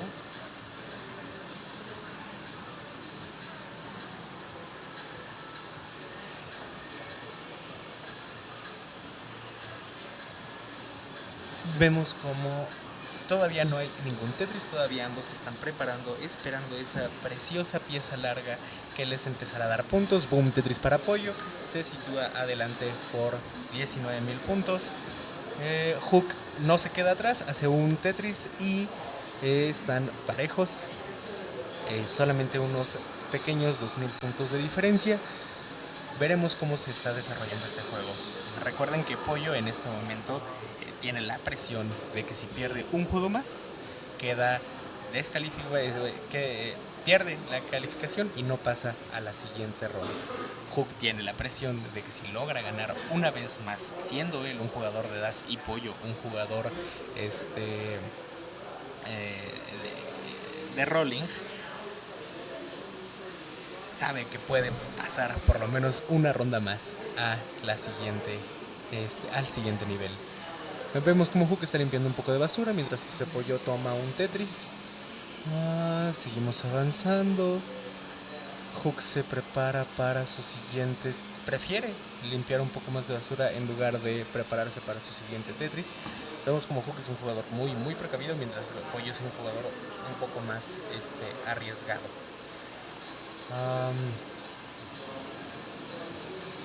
Pollo intenta bajar un poco para limpiar ese queso que le impide hacer un Tetris más, mientras que boom, Tetris para Hook, tomando la delantera por 20,000 puntos. Pollo sigue adelante, todavía está un poco más abajo de lo que estaba hace un momento. Está haciendo todo lo posible por limpiar su basura. Tiene listo, boom, Tetris para Pollo. Hook en este momento sigue construyendo, sigue esperando esas piezas correctas para tener listo su siguiente Tetris. Hook decide limpiar esa basura, les digo, juega de una manera muy conservadora. Boom, Tetris para Hook, situándose adelante por 33,000 puntos. Vean el TRT de ambos jugadores. Hook está jugando de una manera muy conservadora, llegando a tener un TRT del 50%, mientras que Pollo, que tuvo problemas al principio de la partida, toda esa limpieza le ha costado que su TRT llegue hasta 36%. Lo que esto nos dice es que es probable que si Pollo quiere ganar esta partida vaya a tener que pensarlo para la larga, es decir, va a tener que ver cómo hacer para sobrevivir mucho más de lo que Hook necesita sobrevivir. Hook tiene preparado un siguiente Tetris, está esperando esa preciosa pieza larga y ahí está, y boom, Tetris para Hook. Pollo también está listo ya para su siguiente Tetris, boom, Tetris para Pollo. Ambos jugadores siguen cuello a cuello con una diferencia de 31,000 puntos, es decir, como en este momento eso es como un Tetris y medio que necesitan tener para poder superar el uno al otro. Nada que no se pueda lograr, nada que no hayamos visto en torneos de este tipo antes, pero quién sabe, quizás alguno de esos jugadores logre sorprendernos con algún as que tengan bajo la manga. Pollo sitúa muy mal esas últimas dos piezas, mientras Hooks ya está listo para su siguiente Tetris. Prefiere mantenerse abajo que apostar por esa pieza larga.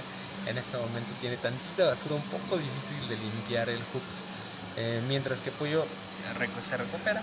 Pollo tiene todo listo para seguir limpiando esa basura que tiene presente. Sin embargo, mientras no termine de limpiar, no va a poder hacer su siguiente Tetris necesario para alcanzar esos 69,000 puntos que está detrás de Hook. Hook en este momento también está teniendo problemas de basura. Al parecer ninguno de los dos jugadores tuvo las piezas correctas, las piezas que querían, las piezas deseadas. A ninguno de los dos le sonrió el dios del Tetris, pero ambos siguen siendo grandes guerreros que pelean contra todas esas piezas estorbosas que llegan siempre en el peor de los momentos. Pollo ya está listo para su siguiente Tetris. Boom, Tetris para Pollo. Se mantiene con un juego muy limpio en este momento, teniendo un TRT del 32% todavía, mientras Hook baja al 44% de TRT. Ambos jugadores necesitan hacer, más bien Hook necesita hacer una buena limpieza, mientras que Pollo más bien está esperando esa pieza y que siempre hace falta y siempre llega justamente cuando ya tapamos el espacio en el que la debíamos de poner. Pollo está listo ahora sí para la siguiente pieza ahí, después de que le salieran 3 casi seguidas. Esperemos, ahí está. Boom, Tetris para Pollo, subiendo su TRT al 31% y situándose ya solamente 35,000 puntos debajo. No es cierto, situándose 16,000 puntos por arriba de Hook. Pollo llega a la transición, mientras que Hook todavía está en el nivel 10. No, Hook llega a la transición, tiene mucho que limpiar antes de poder hacer su siguiente Tetris. Veremos qué tal le va durante esta limpieza en niveles avanzados. Pollo ya está en nivel 20. Parece que se siente en su zona. En este momento tiene un juego mucho más limpio del que había llegado a tener en momentos anteriores, situándose 30,000 puntos arriba. Hook está en este momento en un momento muy, muy, muy limpio.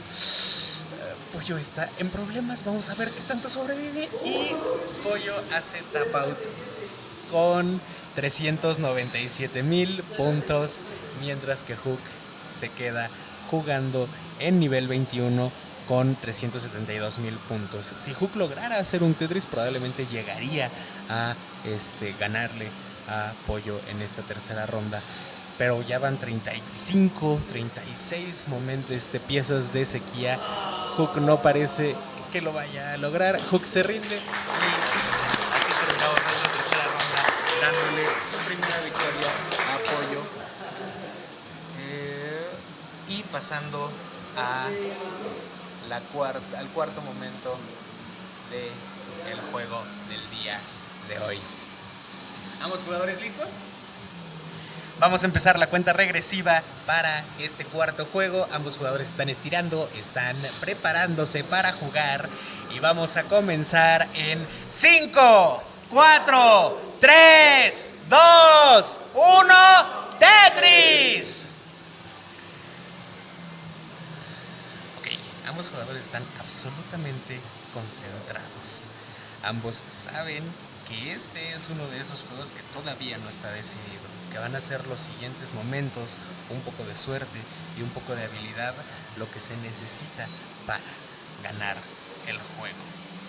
Hook sabe bien que él necesita ser lo más eficiente posible para, primero que nada, hacer la mayor cantidad de puntos antes de transicionar, y segundo, para que en el momento en el que llegue la transición, él esté listo para hacer por lo menos un Tetris. Por otra parte, Pollo sabe bien que lo que debe de hacer es jugar un poco menos arriesgado para que en este menos riesgo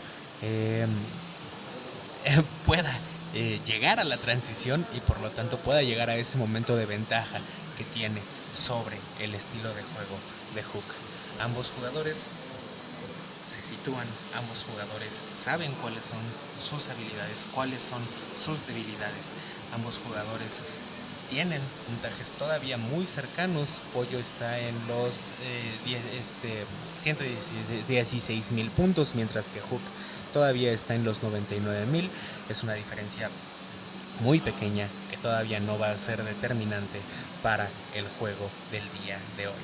Ambos jugadores están cuello a cuello con menos de 2,000 puntos de diferencia entre ambos. Hook tiene un juego muy limpio, pero Pollo también tiene un juego muy limpio en este momento. Hook sigue manteniéndose en un juego bastante conservador. Veremos cómo decide.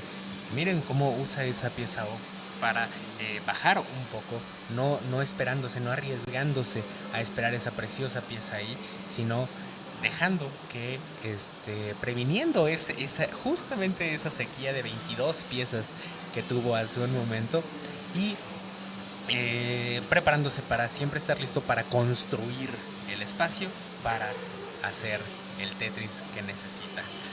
En este momento hace un tapón un poco interesante, pero nada que no pueda limpiar con mucha velocidad.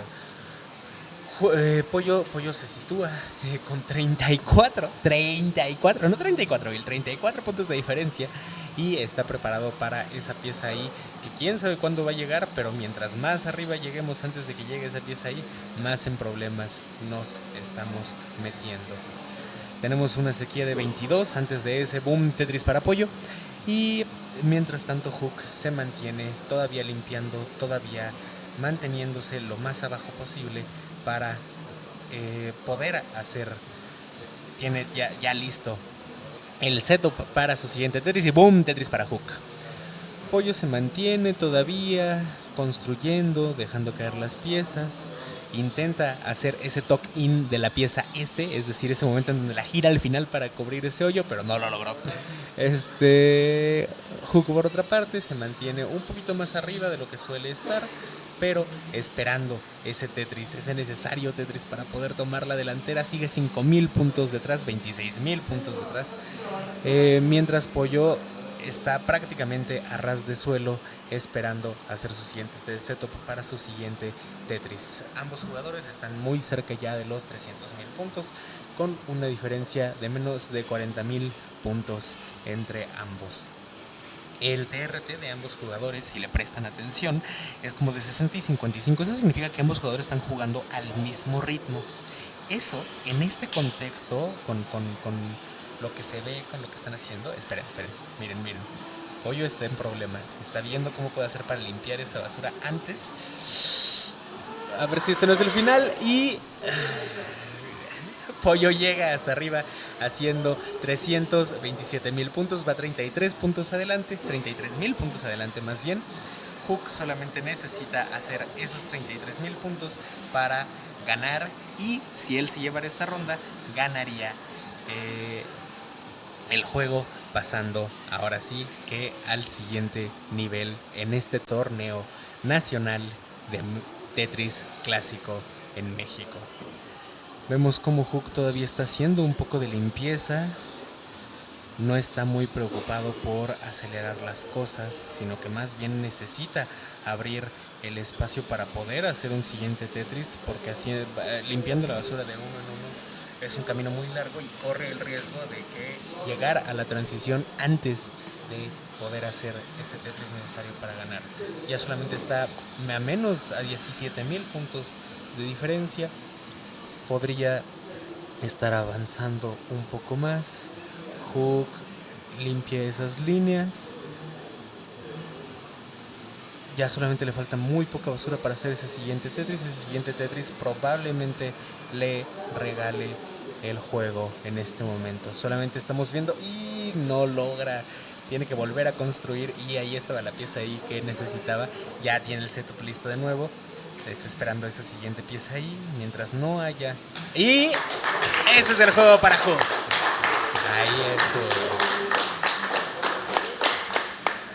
Muchas felicidades a ambos jugadores. No olviden seguirnos en todas las redes sociales. Estamos como Classic Tetris en todas las redes. Mi nombre es Pollo Chidoman y fue un placer sustituir a el otro Pollo en esta ronda en la que estuvo jugando. Esto significa que Hook pasa a el siguiente nivel en el bracket. Esto fue todo por mi parte. Muchas gracias por todo.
Hello, everyone. This is Pollo with the next batch of qualifiers of matches. I'm sorry.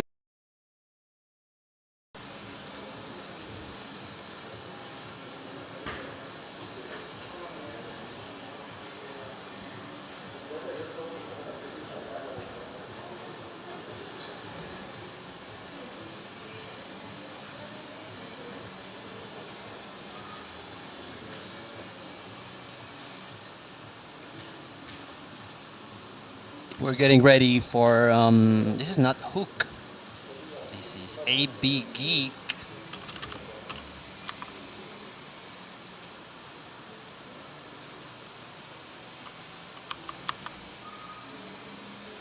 Where's the UV and this keyboard? Why is it so hidden?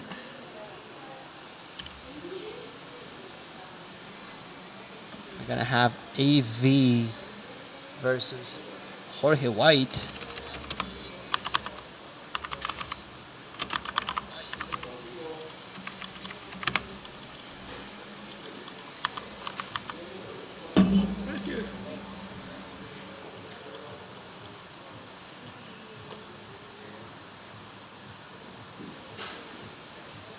Just hold on a second. Oh, hello everyone. We love you. I love you too, Mart. AV is gonna. Are you gonna be rolling or are you gonna be dancing? Oh, she's gonna be dancing this time around. At least for this match, she's gonna be dancing. Hold on a second. I'm gonna have to see something. Wait.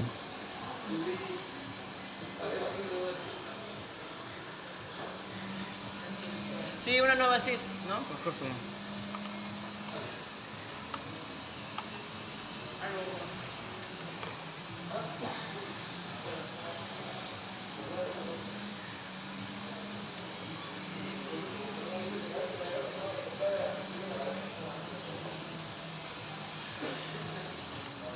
No sé si ya estoy muy cansado o no. Sí, ese está, creo que mal pintado. A ver, espera. Ah, sí. EB Spanish. It says the hazelnut milk. We're getting ready for another round of quarterfinals.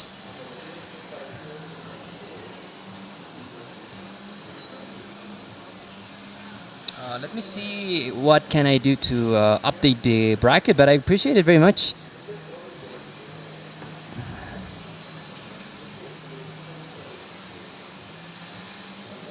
For those interested, statistics, I believe that is one of the biggest upsets in ELO history. You saw right there. Interesting. Really good from really pleased. Yeah, I did. It is one of the biggest ELO upsets here, so I believe. Are we both ready? So we're gonna start the other round of quarterfinals. AB Geek versus Hook. Oh wait. You have a Spanish, a Mexican flag. I'm gonna change that. Wait. AB Geek is not from Mexico. No way. Is not from Mexico. Where do I find the American flag? We're not gonna start American Samoa, and that's not it. Is it in the United States? Here we go. No, the United States of America. Here we go. Why is AV still of Mexico? That's strange. Oh wait, I no. I'm gonna fix that. Don't worry, Jorge. You're already stressed out. Here we go. We're gonna start in 5, 4, 3, 2, 1. And Tetris. AV is not Mexican for sure. So she's gonna be dancing this match. There is indeed a foreigner representative in this matchup. EB hailing from the country of Texas, from the USA. She's gonna be dancing, and she also did the dash qualifier. She did her qualifier with dash. Nice S spin there for 8B. Jorge also dashing here. Both of us, our main representatives, our main organizers, meant to say, and the tournament. You heard their Pollo Chido, man. That was our commentator for the match between Hook and myself. Oh, Jorge's gonna have a really early top out at 7,000. EV Kick is already good. Unfortunate early top out there for Jorge. Oops, that was a series of misdrops that piled up really fast. Therefore, oh, Jorge, no, that's not Jorge. That's AB Geek. So we're gonna increment the first two. Are we ready? We're gonna go right away in 5, 4, 3, 2, 1 y Tetris. We're gonna have a really quick second start. There we go. I thought for a moment that those were not the correct pieces, but they are. AB Geek from Texas. She did her qualifier with dash, 3 max outs and an 875 kicker. Pretty good. Almost got a 1.2 during the qualifiers. And she's facing down against Jorge, one of, I meant to say the main organizer of CTWC Mexico this time around. I am co-organizing it alongside Jorge. So we hope everything is running smoothly. And we got another contribution, which I will check out in a little bit, as my Maturino exclusively used laptop decided to die on me. But I will check that on in a little bit. Thank you very much for the contribution. We got to 124 now. So let's remember that there's a Maturino going on right now for the top 3 players. The top 3 players are going to get a portion of the prize pool entirely funded by the community. The winner is going to get 50% of the prize pool. So that's a little over $60 right now, whereas it's currently standing. The second place is going to get 30%, and the third place is going to get 20%. And how is that going to be decided? Well, the highest top 3 scores for the loser on the semifinals are going to be tallied, and then that's how we're going to know who got third place for this tournament. There's not going to be a third place match, but they're bandy saying foreigners stealing Mexican Tetris jobs. That's right. Evie just came here to bully Mexican people. She enjoys it. She finds that hobby to be extremely amusing, fooling Mexican people. 15-piece route, and there we go. Boom Tetris for AV. 180 for AV. Playing with dash. She usually is a hybrid player. She usually dashes and then rolls on 19. She's pretty good with that roll switch. 1.3 as a PB. Almost got a 1.2 in yesterday's qualifying, but with dash, that's with dash. She's her Dash Masters runner-up from Classic Tetris Monthly, a tournament where you exclusively play with Dash. Well, she's a runner-up in the March event, Dash Masters. So she's pretty proficient with both playstyles, Dash, roll. I believe she also has a tap max out trifecta with all 3 playstyles. And Jorge White also, I believe he's a hybrid player, dashing currently. I believe he had some controller issues yesterday during the qualifying rounds, so probably feeling more accustomed to dashing right now. Also, apparently extremely tired after the entire this very hectic weekend. 15-piece route for Jorge, but there's the long bar. It's not going to be used for Tetris, as that one was used to fill the long bar dependency that was formed, and now this game is going way longer. The longer game, 237 for Jorge. AV Geek 347 with the bits setup. There we go, bits solved. Bits, it's the vertical ITAC setup. And Tetris for AV 370 through 90 lines. avoids putting weight on that hole. And Jorge feeling this drought that AV just experienced. And there we go. Lombard is going to be used to burn away. Not quite Tetris ready still, Jorge, but the board is it's not in shambles. It's going to be fairly easy to dig this all the way to the bottom. Meanwhile, AV catapulting into almost over 100,000 point lead for AV, 421,296 for Jorge. So this is a really good pace for AV. It could be mid 500,000 transition. We're going to be seeing her roll maybe in the latter rounds, but who knows? Maybe Jorge is the one that precedes Hook and pulls the biggest ELA upset in the world. I don't know, but we're gonna see. Could have set up for the bits. Doesn't feel like doing silly placements and setups now. And it was Matt Martin with the $25 direct contribution. Thank you very much, Matt. I was trying to sort the Matcherino link out. Thank you very much. It was Matt Martin. Very well known for showing up and basically destroying everyone at CTWC. Dear friend of ours, both AB and myself. Thank you very much, my friend. So back at the game, 536 transition, 560 transition for AV. Pretty good transition, especially with dash 361 for Jorge, but he's one triple away, a Tetris away, or a couple of skims away from the transition. 569 there for AB Geek. We have a bystander here, like watching, being hypnotized by the pieces falling down. 577 for AB. Jorge transitions at 390. I think that was a quick dab. I think he lost dash there for a second. Now struggling to survive on level 19. I believe we're not going to see a roll switch there from Jorge. As I was saying, there was a couple of problems with his qualifying rounds with the controller he was playing with, and AB experienced the drought masterfully. Beautiful sequence of placements there. That's a weak left side for Jorge, and that's going to be a top out of 399, and AB is going to take game number 2. GG's.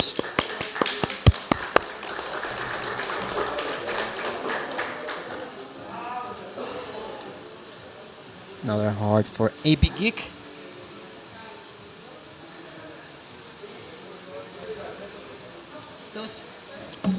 Okay, and we have a ready thumbs up. These players are not goofing around. Ready instantly. We're going to start the third game in 5, 4, 3, 2, 1. Tetris. We're going to start the third game of the quarterfinals.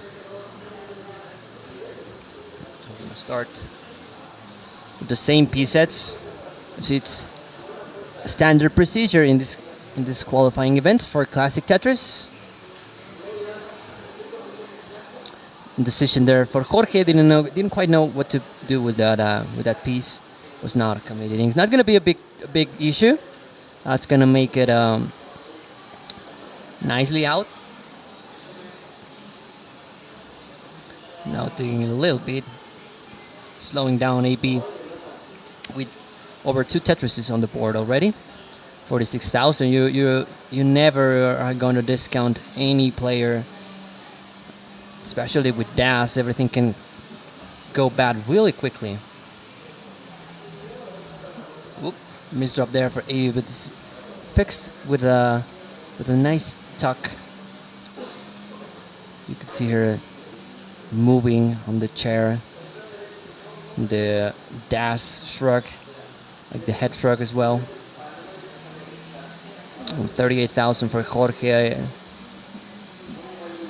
Brought the board down. Now 39,000. That's not going to be Tetris. Still with a little bit more cleanup to do on the board.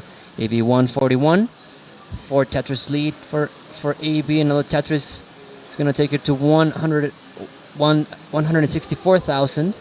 82% Tetris rate for those folks that are interested in that statistic. bit setup, head shrug. Like this is so dumb, but it gets resolved. It doesn't end up in a costly sequence of burns that could potentially lead after a bit setup. And another bit setup there from AB. And the longbar dependency. It's going to feel the longbar dependency first. And this one is going to be costly. I mean, ever so slightly, but this one is going to be costly. It's still set up for the bits. Actually going to make it. It was worth it, she says. And now waiting for another longbar, playing with fire. Just having fun. Touch for AB, 234, 5, 142 for Jorge White, which for those wondering, for the mysterious name, it's not because he's named White, actually. It's not because he likes Walter White either. It's because he likes the white stripes.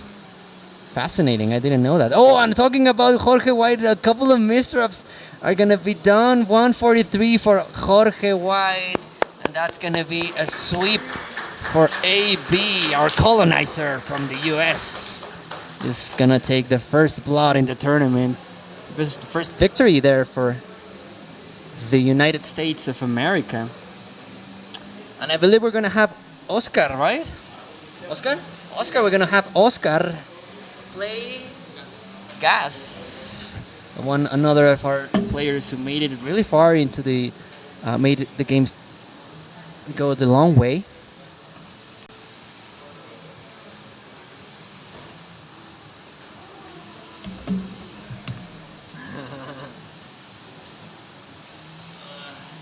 ¿Lista una Coca-Cola? ¿Estaba?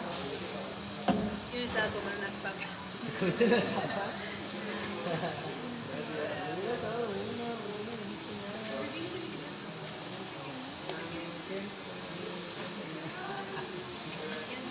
No, no te preocupes.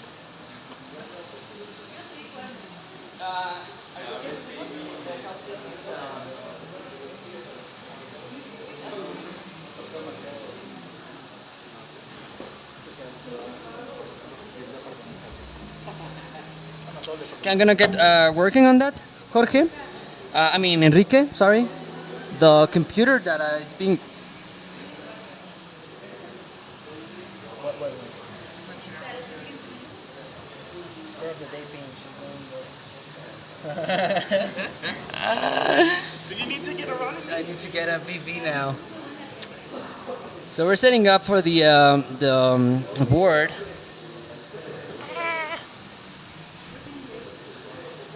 I'm gonna get Jorge White on that, Enrique, getting that the terms for the bracket. So my laptop died, so I'm gonna get working on that. Wait, hold on a second. ¿Tienes un cargador?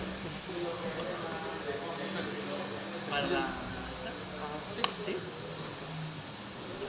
We're gonna set up the next game. And we're gonna get working on the bracket, as we don't have perms to edit it. This is Oscar. And Oscar. His opponent is gonna be Gas, and just like that, this is the last quarterfinals. Oh, the camera died for some reason.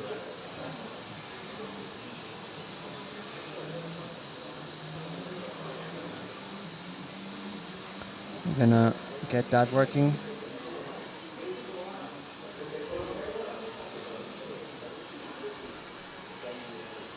Taco, burrito, tequila, says Mo.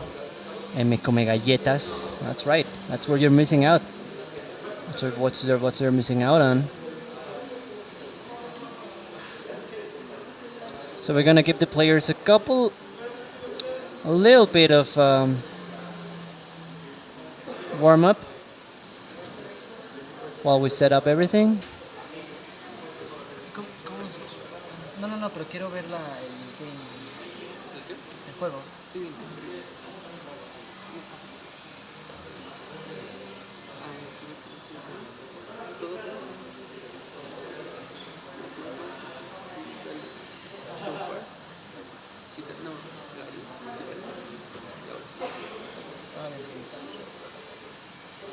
¿Dónde?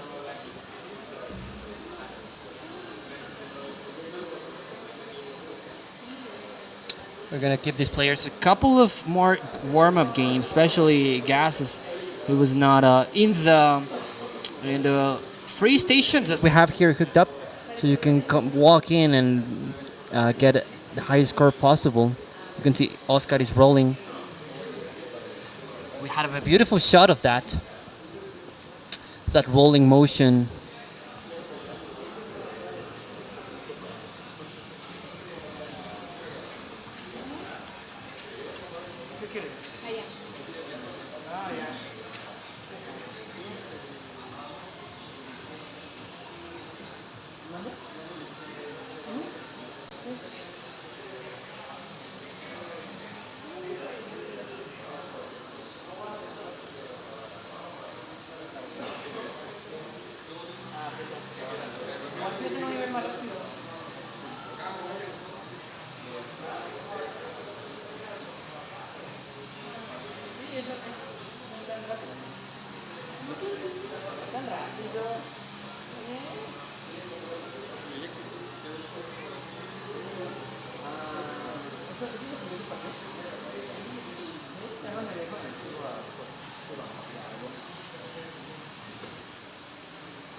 I think we're ready. now. We're just gonna Generate the seed. Ah, ya está todo. All these players are ready. They were born ready. So we're gonna start the last quarterfinals in 5, 4, 3, 2, 1. Tetris. We're gonna start our last quarterfinals between Oscar Godinez and Gas. Oscar is the reigning Latin American champion, so one of the really strong heavy hitters I was talking about. He dashes on 18 roll switches when he's in a little bit of a pickle, when he's in trouble. Pretty proficient. Also with a 1.4 PB, just like Noe. They're extremely close. I believe Oscar has the upper hand when it comes to the PB, just by a couple thousand points. And Gas, a fan favorite. I don't know if our Spanish friend Retro Cabeza is here, rocking one of those t-shirts. Tetris there for Gas, doing well on 18. We're gonna have then the winner of this. Well, let me check. Let me double check the bracket, as I believe it's not displaying the rounds properly, but I'm gonna get that sorted out for you. 77,000 for Oscar, 79,000 for Gas. We're live in Mexico City, CTWC Mexico. 15-piece route there for Gas, being immediately felt. It's gonna take a couple of burns. Of course, the long bar shows up when you don't need it. This is still not done yet. Oh, but that's gonna be it. Gas tops out at 83,000, and Oscar takes game number 1. Quick top out there for Gas.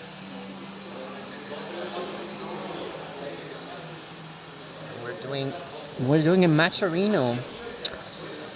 The top 3 players with the command exclamation point mark Matcherino. We're gonna start the second game of the quarterfinals in 5, 4, 3, 2, 1 y Tetris. I did that in English. It's force of habit. I'm sorry. Force of habit, Dad.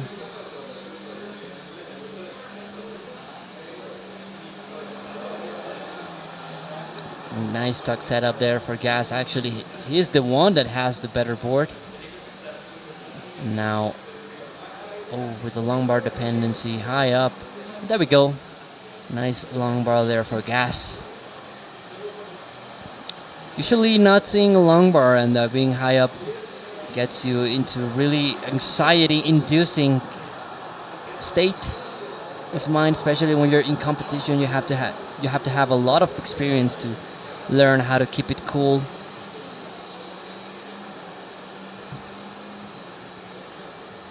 to be patient and to take burns, complementary burns. If the lumbar is not showing up, maybe try to fix the misdrops that you had with another piece.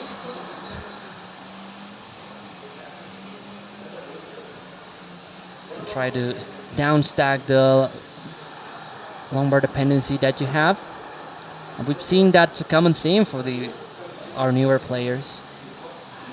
They go all out on that lumbar, and sometimes it hasn't been paying off. 90,000 for Oscar, going left well. 63,000 for Gas.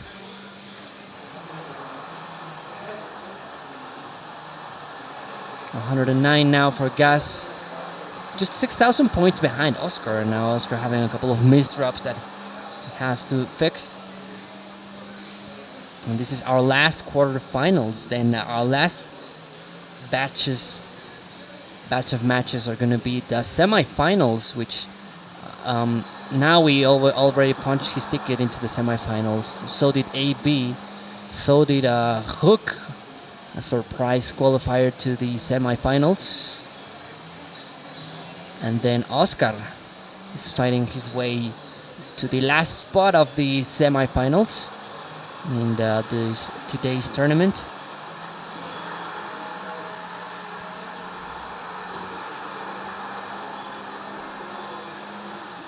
Gas takes the lead. Oh, but now it's going to be a drought forming for Gas. Is going to be forced to take the burns. Oh, that was a misshift there for Gas. Nice long bar. Has to keep it cool. Still survivable. Not done yet, but at top of that 185, Oscar retook the lead while Gas was digging, and it's going to be a top out there for Gas. 2-1 now.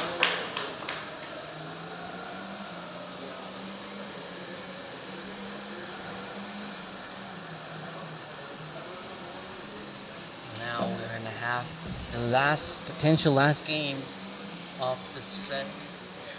We're going to have the third game between Oscar and Gas in 5, 4, 3, 2, 1 y Tetris. The third game of the match between Oscar and Gas. Early lead for Gas by push down.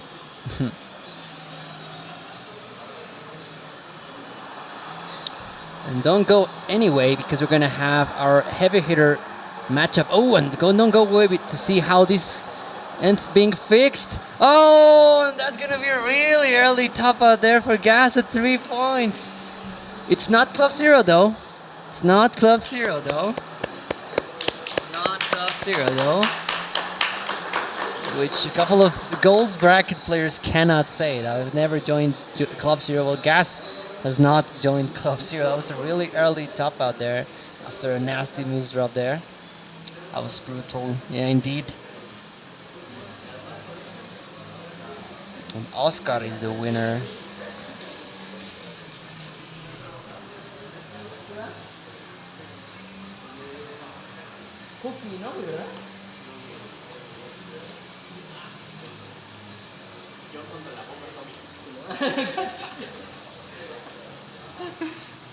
And we're gonna have our surprise semi-finalist Hook against Noe.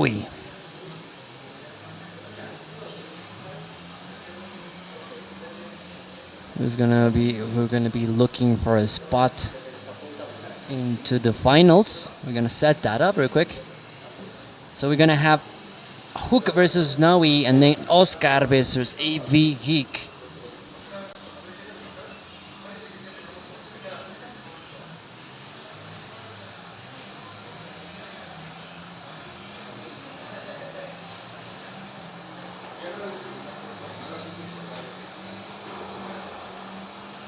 ¿Sí tienes cargador? No hay que ver. Ah, Nomás ok. es que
So we're gonna change our players' information right now. Now that they're set up, they're warming up.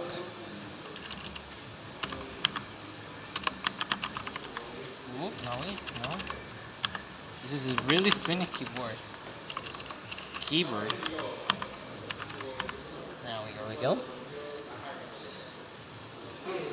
Now we are our reigning Mexican champion. Hook, our surprise semi-finalist.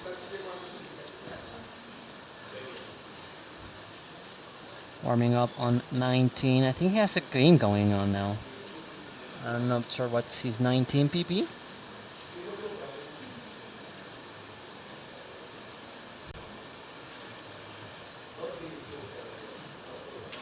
But fairly nice game so far. I'm not gonna ask for him to stop.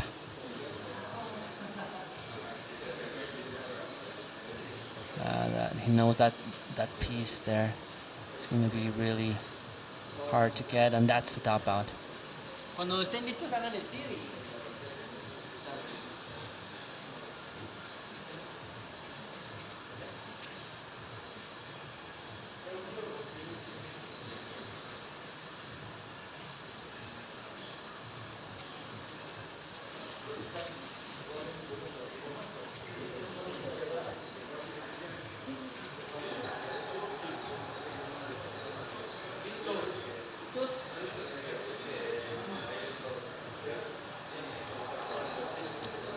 So both of our players are ready.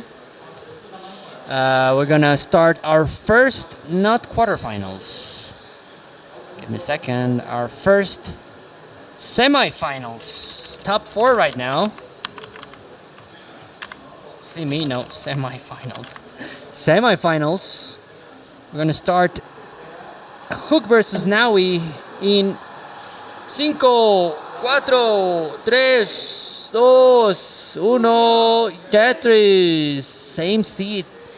Long bar, square, long bar. Same opening sequence, but different placements. And Hook has an incredible mufa. I can see that now he immediately misdropping there. That is going to set up for a 30 triple. That's not Tetris, that's a 30 triple. Different placements immediately, right out of the get-go. Hook said to me after the match with Noe that this is literally himself versus an atomic bomb. So let's see how that goes. Let's see if that is true. If there's something that Hook has to say on these beautiful burns there. And beautiful down stack there for Hook. Really nice digging at a high pressure environment. This is the semifinals of the Classic Tetris World Championship Mexican qualifier. So top 4 right now. Seeded by Elo. I believe the favorite to win today's tournament is Naui. Then actually AV, and then Oscar. And then Hook for our top 4 right now.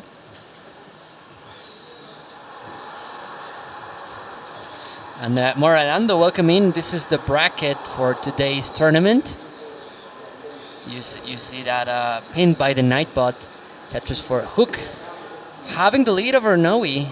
Noe's going to take it back with that Tetris, and Hook is going to take it back, so it's trading back and forth. So far, same efficiency. I think no one is pushing down. Nobody's pushing down in this match. Hook going for the spin. It's going to fail the spin, but it's not going to be costly. A couple of great pieces are gifted by the RNG to Hook, and Noe playing slightly high. 16-piece route. It's not going to be helpful for Noe.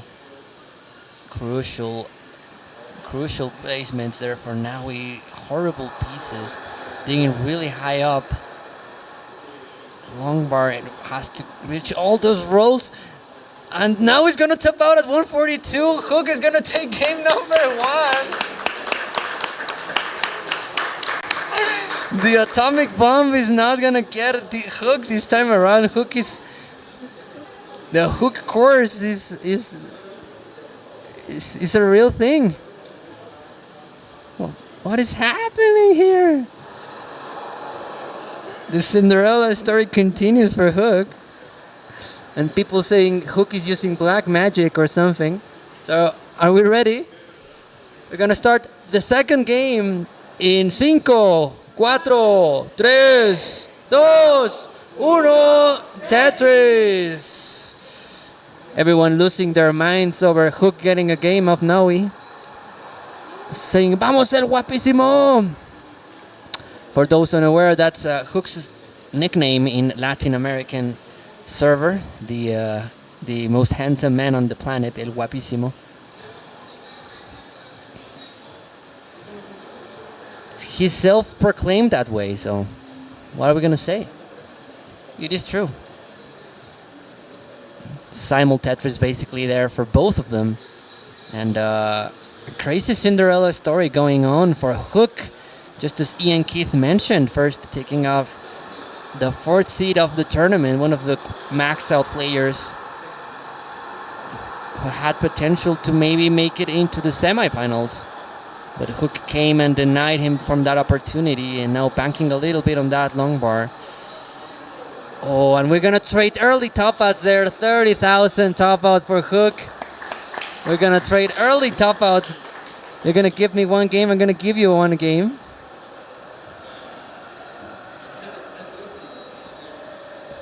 Black magic is kind of disappearing now.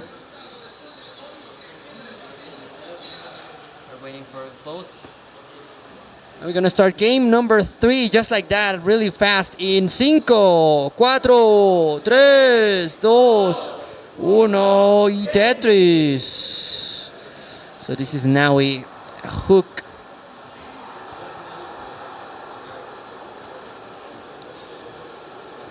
Rough misdrop, rough start for Hook. Not ideal to start your game like that, but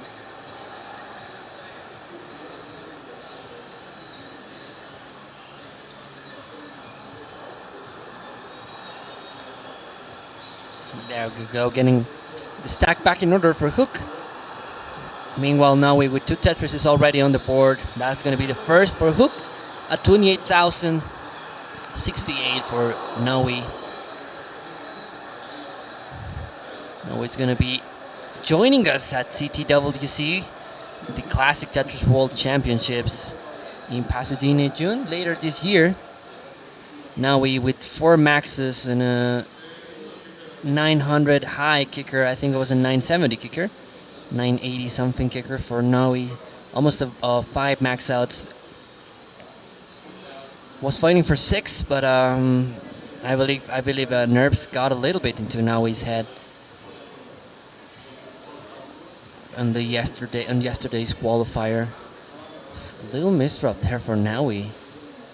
It's gonna be fixed, no problem. No, not a big deal. Not a deadly misdrop. And I wish you were here to see Hook's girlfriend losing her mind over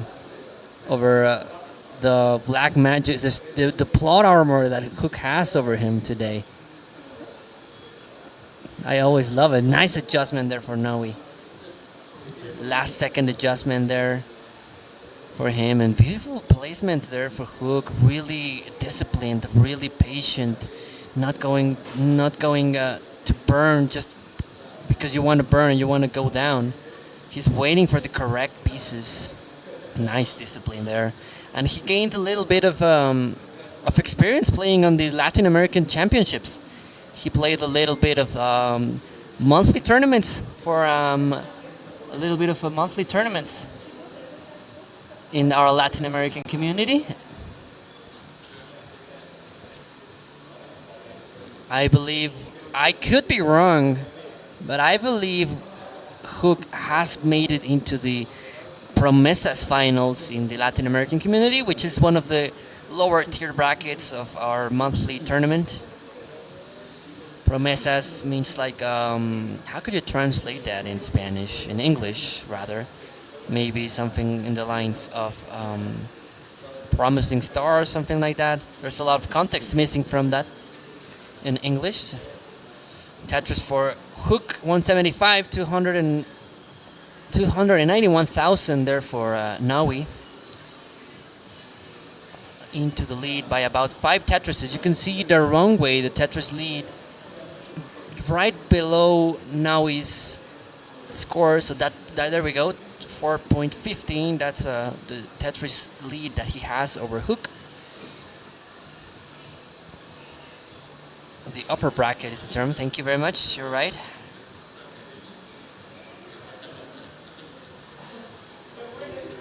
$315 for Naui, now 226,000 for Hook.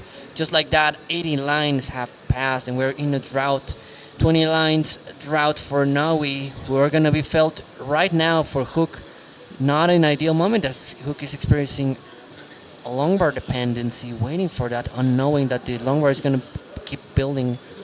Beautiful burns there for Hook. Really disciplined, really smart decisions. There we go, open for business is Hook. Really exciting game to get him qualified here is Hook. Chase down at the top of the screen on 19 to punch his ticket into the semifinals. Now we're looking for his place in the finals. Let's remind our viewers that he's the reigning Mexican champion, so a lot of stakes on the line, as well as the prize pool, which is community funded. There's a prize pool if you will feel like donating to our players. Top 3 is gonna get a share of the prize pool, and you can find it by typing into the chat !Matcherino. Currently sit at $124. Everything is gonna go to the players.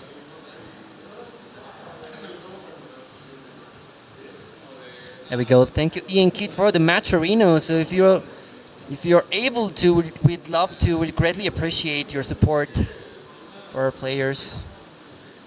And there are no codes to claim. Unfortunately, we have to be a premium Matcherino partner, which we aren't. This is our second ever tournament, so I'm sorry, but I appreciate you wanting to help out our Latam brothers. Now it transitions at 564.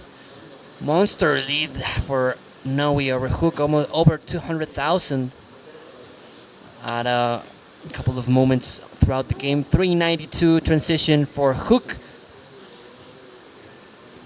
Let's see how far will this game go. T-spin setup, misses the T-spin, probably didn't want to go for it, but it's gonna be burning down pretty efficiently. We saw Hook chase down a couple of games like this during the last round of tournament play. Oh, that's going to be a really unhealthy long bar misdrop. Could get there with a quick tap, but we need the long bar first, or a series of clever burns. Not quite dead yet, but that's going to be fatal. Hook taps out at 403. Now he's going to take game number 3 at 675. GG's.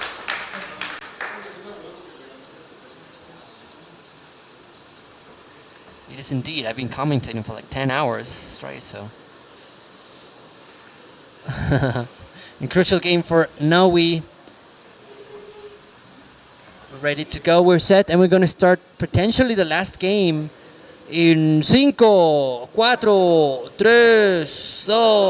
1. Tetris. We're going to start the 4th game.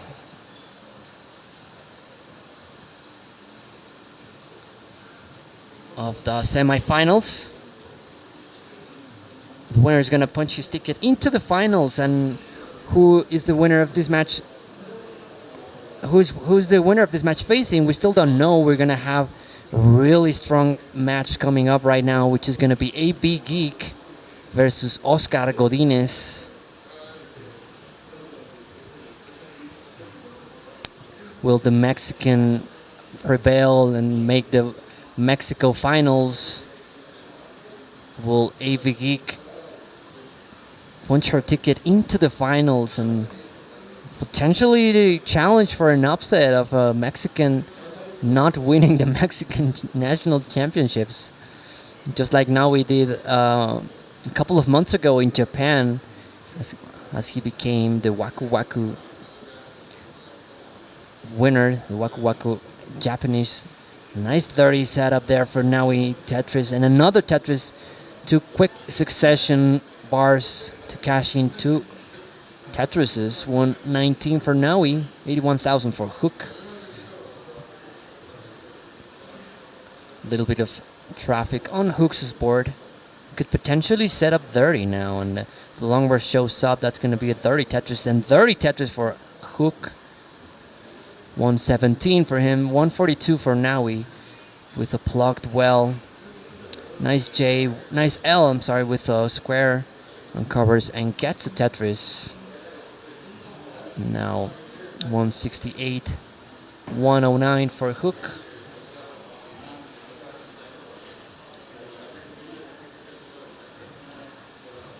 $80,000 point lead over Naui.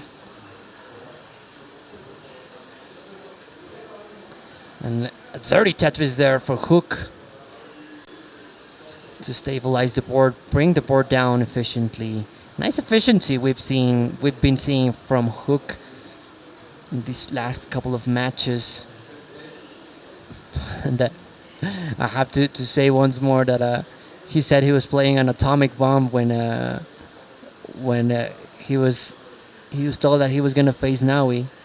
He was happy just to play Naui, the Mexican reigning champion. The Das head shake, head nod. This prolonged dig from Hook hasn't allowed him to score any Tetrises for a while, and now he's gonna catapult into the lead. Horrible sequence of pieces there. Oh, for Hook, that's gonna be a misdrop. Oh, and that's gonna be a top out for Hook.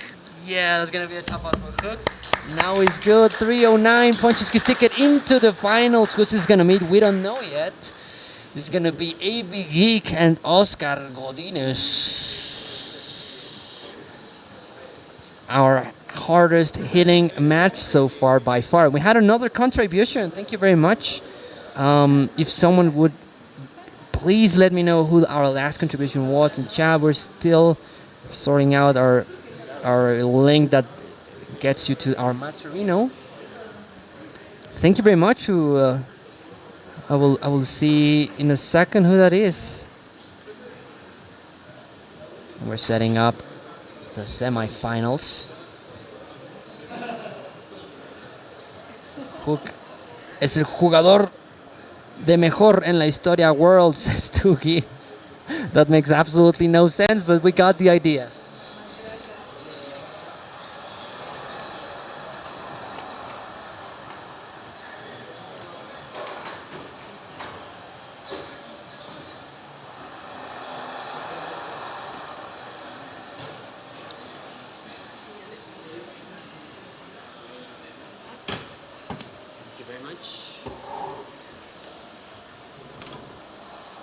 I changed seats with AB, so she could roll. She would feel more comfortable rolling. AB Geek versus Oscar. This is gonna be the hardest semifinals by far. AB Geek with 1.3 PB, Oscar with a 1.4 PB. Not that far away. We love you, Tugi. Don't worry about it. We feel you. Tugi, our friend from Vienna, watching. And the AB Geek making it all the way into the semifinals.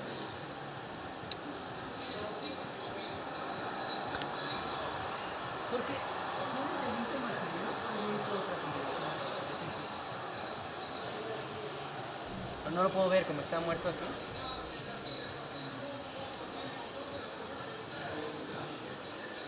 We're going to give a little bit of time for these players to warm up. Meanwhile, we're going to check the match arena and see who is our mysterious donor here.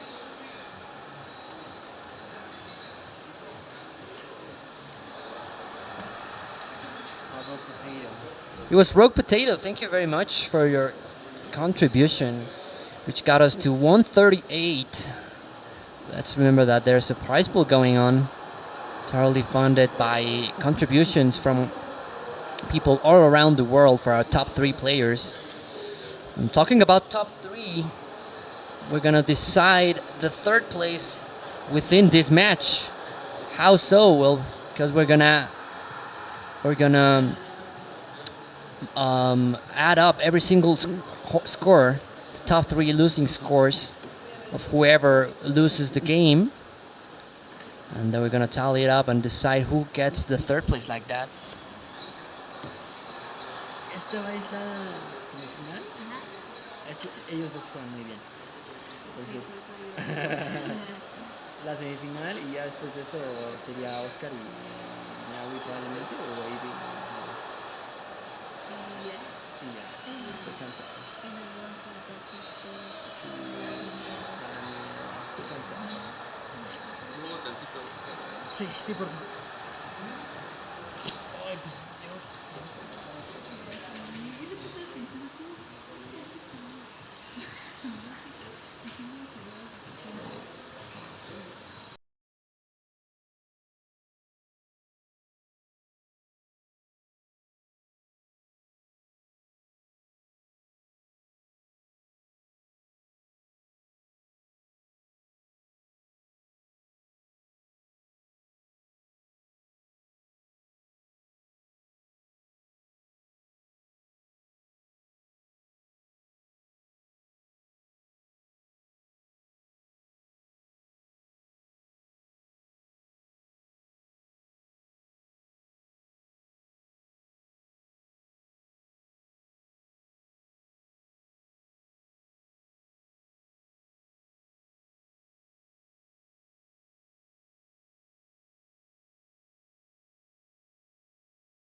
So we're ready.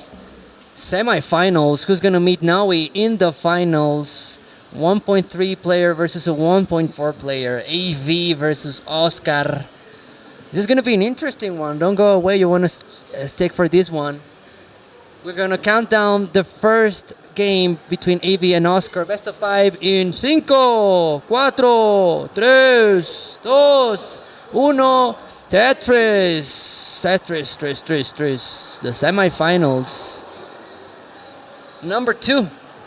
So we're gonna decide who's gonna take the second final spot. Let's not forget that Oscar is the one that made the finals last time that the championship was held. He actually got 2nd place that time around. Was beaten by Noe. And the very first day the Latin American Championships was played, and Oscar beat Noe on that one. So you could throw a blanket into these players, and we don't know who's gonna win, who's gonna emerge victorious one day or the other. And Tugi really accurately pointing out that the winner is gonna get to name the body of water that is east of Mexico. That is actually already being worked out by the CTWC lawyers. So high stakes here, really high stakes. That's for AV Geek, 96,000 for her, and 119,000 now. Early lead for AV Geek here in the Classic Tetris Mexican Championships, Classic Tetris World Championship Mexican qualifier, better said. And we welcome some of our European friends, Tegamek, Tugi, El Tugo. 166 for her, 150 for Oscar. Rolling, you can clearly see the the rolling motion there. I love the angle that we were able to get on the camera shots. And you can see that AV is rolling now, taking a deep breath. Of course, you always want to win. You always show up to a match. You always want to win, especially against a player like Oscar. And you can see now they're clearly working on the anxiety by solving cubes.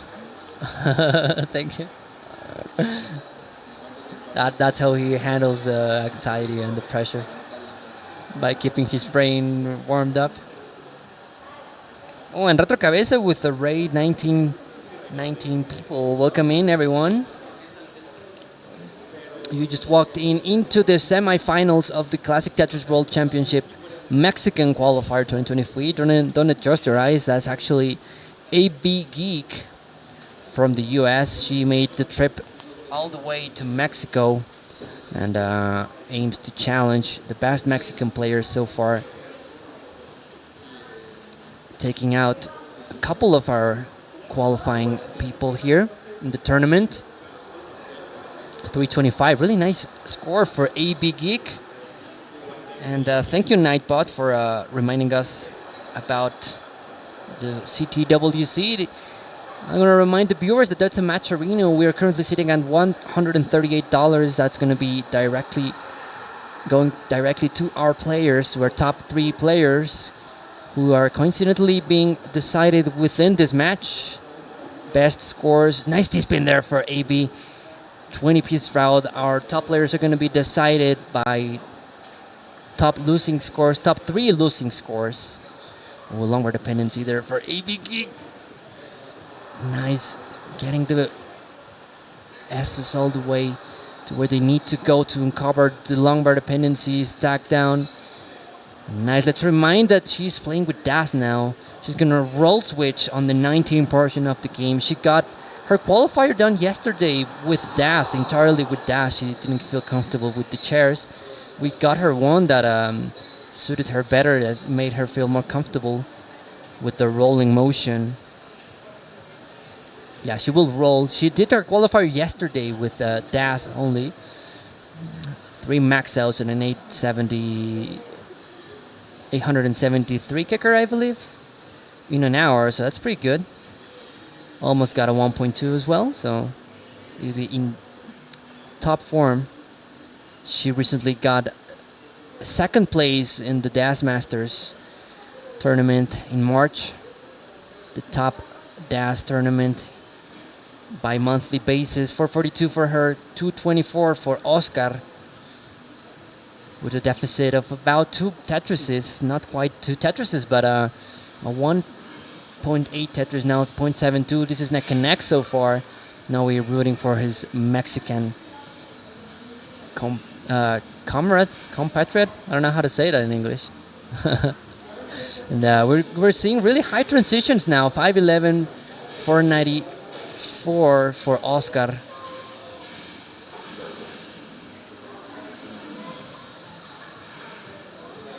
And the reason that AV didn't roll in yesterday's call was due to the chair. She was kind of forced into dancing, otherwise she couldn't even roll, move the pieces. And there we go, talking about the BC transitions at 560, 522 for Oscar. Still not in the transition, but he's in a transition with that single, 525. So we're into the transition for the first time in our semifinal, our second semifinals. You could see that AB already roll switched. Now this is a roll matchup that we're seeing right now. Beautiful burn there, and it's gonna, of course, it's gonna nail the S spin into 19 speeds. Oscar fighting still to stabilize the board. AB a little bit ahead in lines, and I think she's ahead in the real pace. 617 with a misdrop, waiting for the long bar. There's a drought forming, 21-piece drought. Oh, that's gonna be really rough, and AB's gonna tap out 617. Oscar has a chase down of 618. 618,000, 618 chase down, but it is not trivial. That is not trivial because AB ran into a drought that killed her, and this is a very big drought. Oscar is making it work 57,000. 618 is the score that Oscar needs. Open for business. And another drop. There's a Tetris now almost there. Waiting for the correct pieces. Troublesome board, but that's going to be enough. That single is going to be enough.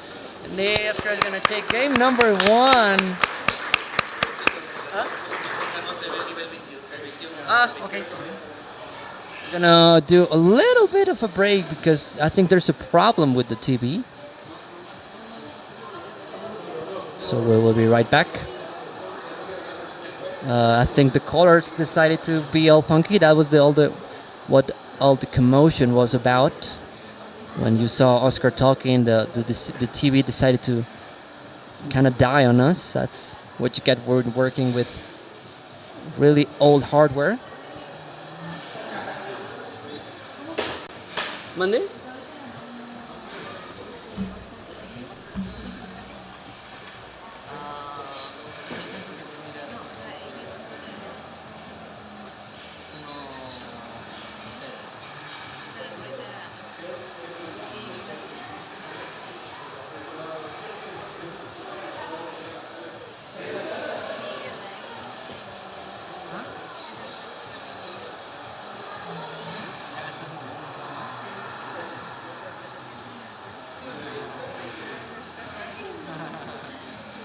Es divertido, ¿no? Es como hipnótico. Y es fácil de entender, eso me gusta. O sea, es bastante fácil, eso sí.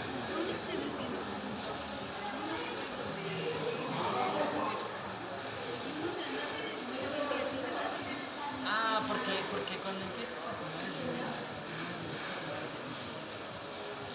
o sea, 130 líneas, depende de qué líneas.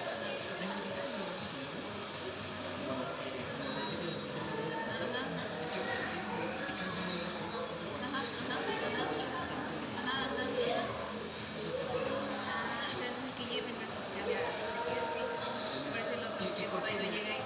Exacto, inclusive si empiezas al mismo tiempo, puede ser que a alguien se les pase la cosa, porque hace cuenta que las piezas van cayendo y si alguien empieza a jugar muy rápido, se empieza a quemar más líneas más rápido, ¿sabes? Porque no tienen que jugar. Entonces empiezas a quemar líneas, empiezas a avanzar, y luego ya con líneas, entonces la otra persona que no puede quemar todavía se llega al momento, pero se empieza a desplazar. Pero está padre porque de hecho tienes que evitar que las líneas se desplacen.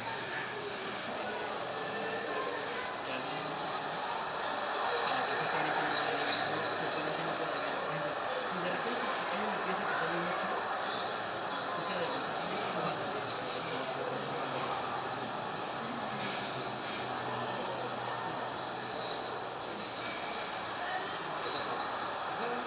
¿Ya está? A ver,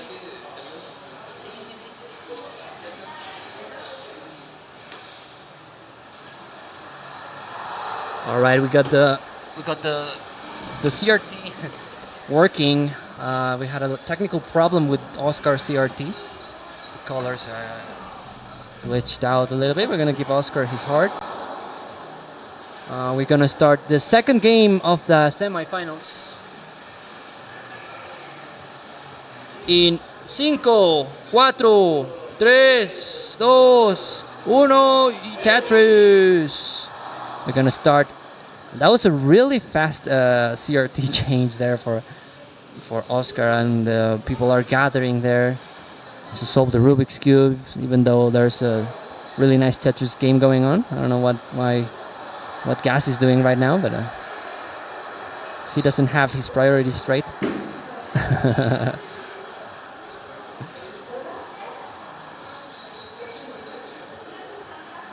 And there's the bracket. Thank you, Wing Fryer, for helping us with the bracket, with the bot commands, with the match arena.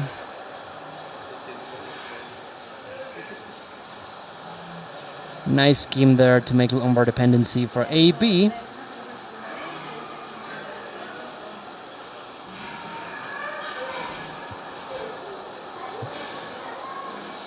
Now Tetris there for AB, 72,000. With a little over Tetris lead so far. Yeah, that was really fast troubleshooting. I was honestly surprised that the CRT was changed and the wiring and the capture cards and everything so fast. So almost tied to 120 for each of them. EV, our only international player. We had another contribution to the Matcherino. Let's see who that was. And that was Fractal? Was that Fractal or was that another person that's...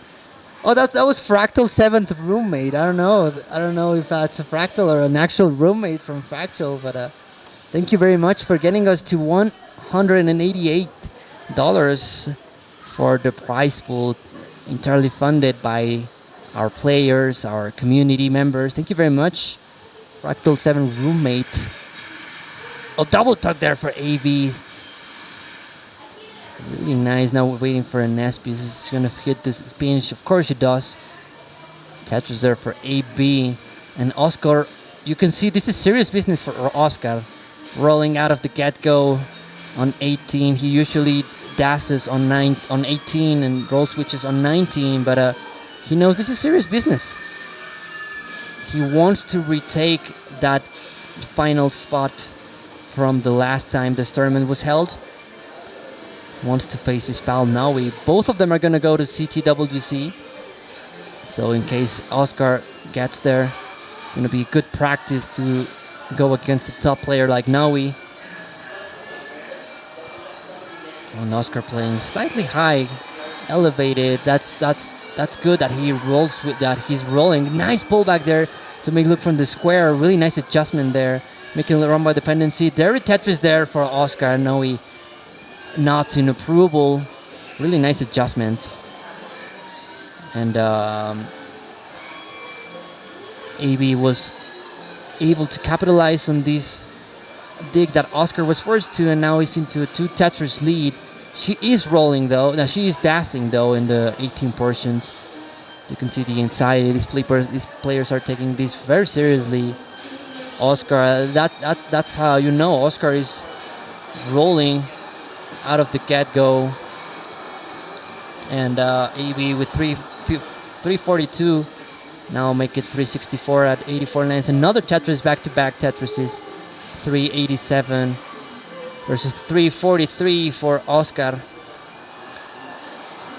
Decides to adjust and go for the S spin.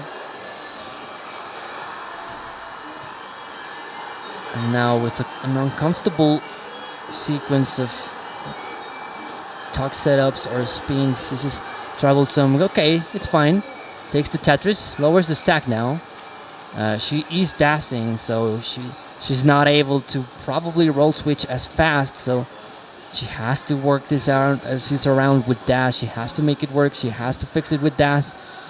She has that confidence that a lot of players don't have on the dash abilities. Slight misdrop, doesn't matter. Gets immediately filled with that long bar. Now set up for a couple of tucks that are going to fix that. It's going to get a Tetris to lower the score and wait even further for that piece that she needs. She's going to roll switch now, approaching transition. You can see now that these players are taking it seriously. They're roll switching way more often than they used to do in the earlier rounds, maybe even in the qualifier. And we have Johan here in the chat. And Johan, our community, our founding father of the Latin American community, which I may add, this event wouldn't be happening if it was for him. How do I connect the Brazilian player with Mexico? Well, he's the one that inspired a lot of the community to start playing in Latin America. So thank you, Johan. Nice to see you here, my friend. 516 for AB Geek, 1 line away from the transition. 532 for Oscar, 1 line away also from the transition. These two are neck and neck. Transition for AB 562, 578 for Oscar, transitioning slightly higher than AB Geek. And now we're seeing again another transition from both of our players. No early top outs, not in the semifinal, especially with these two players. Boom Tetris for AB, 602 for Oscar at 141. The first one into level 20, 74% Tetris rate, 69% for AB Geek. Tetris there for AB Gig is going to take her 6:15. 6:53 for Oscar. This is a neck and neck game. We're really close. She's avoiding the long bar dependency. She really wants to make the finals of the Classic Tetris World Championship Mexican qualifier. She came here to bully Mexicans, and she will. Oh, and the dependency. Nice 5 roll there. 5 tap roll there to the left. Beautiful roll motion, control. Nice precision there. Waiting for the long bar. That was a drought. Tetris for AB. Oscar is going to run into the same drought. It was just starting to form. It was just starting to show on Nestor's champs. The long bar came right on time. Another Tetris for AB Gig is going to take her to 7-3-3, 7-4-7 for Oscar. This is going the long way. We're nearing the point in where max outs are on the table, but Oscar is having some complications on the board. He's going to go for the Tetris first and then the dependency. Fills that dependency. 7-7-7 for Oscar. 763,000 for AB. Is getting neck and neck. And now Oscar's lead is starting to vanish ever so slightly, and it's probably going to go even further with that. Oh, Oscar's going to go 30. He doesn't want to lose any efficiency. Tetris for Oscar, Tetris for AB Gig, 8-2-7, 8-18. This is neck and neck for both of them. And they're really neck and neck. Now Oscar needs a long bar or a J. He's going to get none. And he's going to have to work on that 19-piece drought forming for AB Gig, which is going to hit Oscar right now. 25-piece drought there for AB. So this is a long drought, which is going to hit Oscar as well. 31 drought, 32, 34 drought, 36. There's the long bar. 36 drought survived for AB. Oscar playing really high. Oh, there's the long bar perfectly just as he made the dependency. There, the long bar came, and we're doing 900,000 for AB. I think that was a misdrop. She wasn't expecting that. And this is getting a little dependent. Nice long bar there. Beautifully down stacking this. Nice adjustment there. 900,000. We're nearing the max out range. And now 914,000. Oscar playing slightly 31 row off. Where's the long bar? There's the long bar for Oscar. 910,000. Screen looking to see how the deficit is going. Going aggro. Doesn't want to take a single burn there, or at least as few as possible. Tetris there for Oscar. 920 for AB Gig. 955 going into 28. Small misdrop there for Oscar. Shouldn't be as problematic as it might be. 956 for AB. That Tetris is not going to be a max out. Almost. Gonna fill the dependencies. This board is not cooperating. She's gonna go 30, probably into 29. Waiting for the lumbar. There's a drought. Oscar transitions into 29, 972. AB Gig transitions max out. Max out. Tetris for Oscar is gonna take the game on the very last second by the smallest of margin, 7,000 points. Holy cow, that was really good. The last Tetris is what did it for Oscar. That last Tetris is what got Oscar into the lead and immediately topped out right after. Really good game. 7,000 point difference between these two. That was really good. Really good.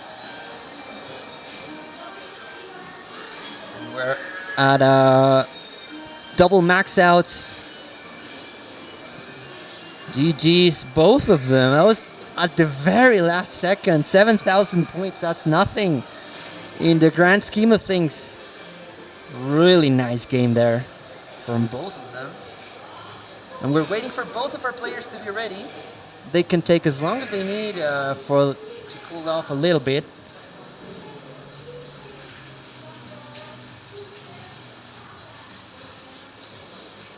We're 1 game away for Oscar and 3 games away for AB to punch her ticket into the finals. Really good game there. Someone would need to clip that. That last Tetris is what gave Oscar the advantage. And just by 7,000 points. Just waiting on the thumbs up from both of them. Ready? So we're ready. We're going to start game number 3 of the semifinals in 5, 4, 3, 2, 1, and Tetris. 2 O's in a row, followed by the J. Different placements right out of the get-go. And yeah, I'm gonna tell Mary to make a YouTube short out of that one. That was really nice, really close ending. Separated by 7,000 points. If you make the math, how probable is that? Both of our players scored over 1,000,000 points, and Oscar won just by 7,000. That's nothing in the grand scheme of things. And that was the last Hail Mary Tetris that saved Oscar. Oscar, let's not forget that he got one max out only on the qualifiers. That was kind of surprising for a couple of people that pointed out that Oscar was probably having an off day, and now pulling it in when he needs it, pulling through with that max out when he really needed to do it. And AB going dash once more. That's the level of confidence she has on her ability to dash. Most of our people who tell me his drop doesn't matter. It's low enough on the board that she can get it resolved. Beautiful square to bring it down. Beautiful square there from AB. A drought is forming, 21-piece drought. And Oscar playing with fire a little bit. Oscar playing a little high. And that square is going to... This is a 36-piece drought, 38, 40-piece drought. Oh, but Oscar is going to misdrop that piece. That's going to be really rough. And Oscar is going to early top out. Oh, that was a 40-piece drought there from Oscar. 40-piece drought for Oscar is what did it. And that's gonna, just like that, one game you max out and the other game early top out. That's how hard Tetris is. That's how fast everything can go bad. We're gonna start game number 4 again in 5, 4, 3, 2, 1. Ahí Tetris. We're gonna start game number 4. We got a max out in the previous game and an early top out with a 40-piece drought that did Oscar in. This is the beauty of same piece sets. There's nothing left to lock.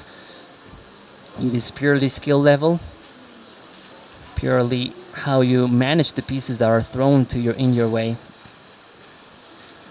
A couple of people like to point out that the controller is really important. I don't know. We're going with a burning start for AB 47,000. 16-piece route right out of the get-go. 17, 18, 19, 20, 21, 22, 23. Really long drought. Almost 30 pieces right out of the get-go. And once again, Oscar having trouble. 32-piece drought. There we go. 34-piece drought for long bar piece drought for both of our players. So right out of the get-go, we're starting up with a really rough seed. AB with the better board state, we could say. Not quite Tetris. Oh yeah, Tetris ready there. I somehow completely missed that. Oscar's not quite Tetris ready yet. There's waiting for the correct pieces. He's gonna make good use of them. He's gonna skim a couple of dependencies away with alternating J's and L's. And this is not quite what she wants to have right now. Pretty early on, so it's not that big of a deal. Working it through. 69,000 there for Oscar, 91,000 for AB. She's still in the lead, although she's been digging for a while. A 14-piece route started there, but it completely evaporated after the 14-piece route. 97,000 there for AB, almost drilled down. It's gonna set up a tuck. Oh, and so multiple tucks there for setup for AB. That's probably not what you want to see. That's a nice piece. And there we go, long bar. I think she quick tapped that. She missed that, going for that tuck. And now playing a little high once more. Square bursted. She's gonna roll switch there. You saw that roll switch. She knows it probably has to be done playing really high up. Nice seamless roll switch there for AB. This sequence has been brutal for both of our players. Oscar's also in a digging situation. This is why we want to have same piece sets. It's going to make long bar dependency. Beautiful long bar there for AB. Nice adjustment. And then saving herself, doing the roll switch right as she needed to do it. And now, nice adjustment there to make room for that square. Beautiful adjustment. 19-piece route for her. She's a little ahead in the sequence. And the long bar will follow suit for Oscar at 22. Long bar route. Really rough pieces for both of them. This is a really interesting sequence. Once again, AB being forced into burning, and this is going to be a really low transition for both of our players. AB setting up a T-spin really high up to see if she hits it. Of course she hits it. Player of her caliber, of her experience, and another suffer game. The pieces, another drought, 23, 24, 25, 26 piece drought. This sequence is brutal for another 30-piece drought. We've had 3 30-plus piece droughts in the game. We're nearing the 40-piece drought, 41, 42, 43, 44. There we go, 45-piece droughts for both of our players. We've had over 3 times over 30-piece droughts in this game. And we're in transition. 100 lines, 152 points for AB, 229 for Oscar. So this is really low scoring games for both of our players. AB missing a 5 roll there. And this game once again going into digging mode. But a beautiful pieces, beautiful placements there for AB. And another drought forming over 20 pieces. Let's see how long this one is. 2022. Pales in comparison, really short in comparison to the previous droughts. But there we go. Getting things together. Fixing things. Finally set up for the Tetris. Will the long bar come when she needs it? 13% Tetris rate, 34 for Oscar. There we go. Tetris for AB, 200,000. They're nearing the 19 transition. There we go. Another Tetris. So a 70,000 point lead for Oscar. It's not inconsequential, but it's not impossible either. AB's gonna go 30. She knows she has to. It's 18 speeds as well. Tetris transitions, 257 transition for AB, and Oscar's gonna transition with the next Tetris or the next double. It's probably gonna be a Tetris as a long bar came for AB. There we go. Transitions at 74,000. And AB's gonna keep going 30 until she can transfer perfectly with no burns, or at least one. She's gonna go with 1 burn. Sets up aggressively with that long bar. Is not gonna go into skimming mode, double wells, nothing. He's gonna go the long bar right where she needs it to go. The Tetris ready. 15-piece route is being felt. And there we go, another Tetris for AB Geek. Long bar dependency. Let's see if she goes for a Tetris. She's gonna take the skims. Oscar is going 30 as well. Oh, a misdrop there, but that Tetris is gonna relieve a lot of pressure. Oscar misdrops, needs a long bar ideally right now. There's the long bar Tetris for Oscar. And now working on down stacking these beautiful pieces there for Oscar. A misdrop and the T for Oscar. Misses the T-spin. He reacts immediately after the T-spin is missed. And now suddenly AB can capitalize on Oscar's mistakes. 22-piece route for AB. 25, 27, another. We see another over 30. 30, 31, 32, 33-piece route. 35, 36, 37. Another over 40-piece route. 40-piece route for AB. Let's see how Oscar handles it. He's pretty high, and Oscar is gonna top out at 474. So AB is in a chase down. She needs 455. So she needs 555, and another double is gonna do it. Probably she's gonna go for a Tetris. A triple is gonna do it, and that's game number 4 for AB. We're gonna go into a decider.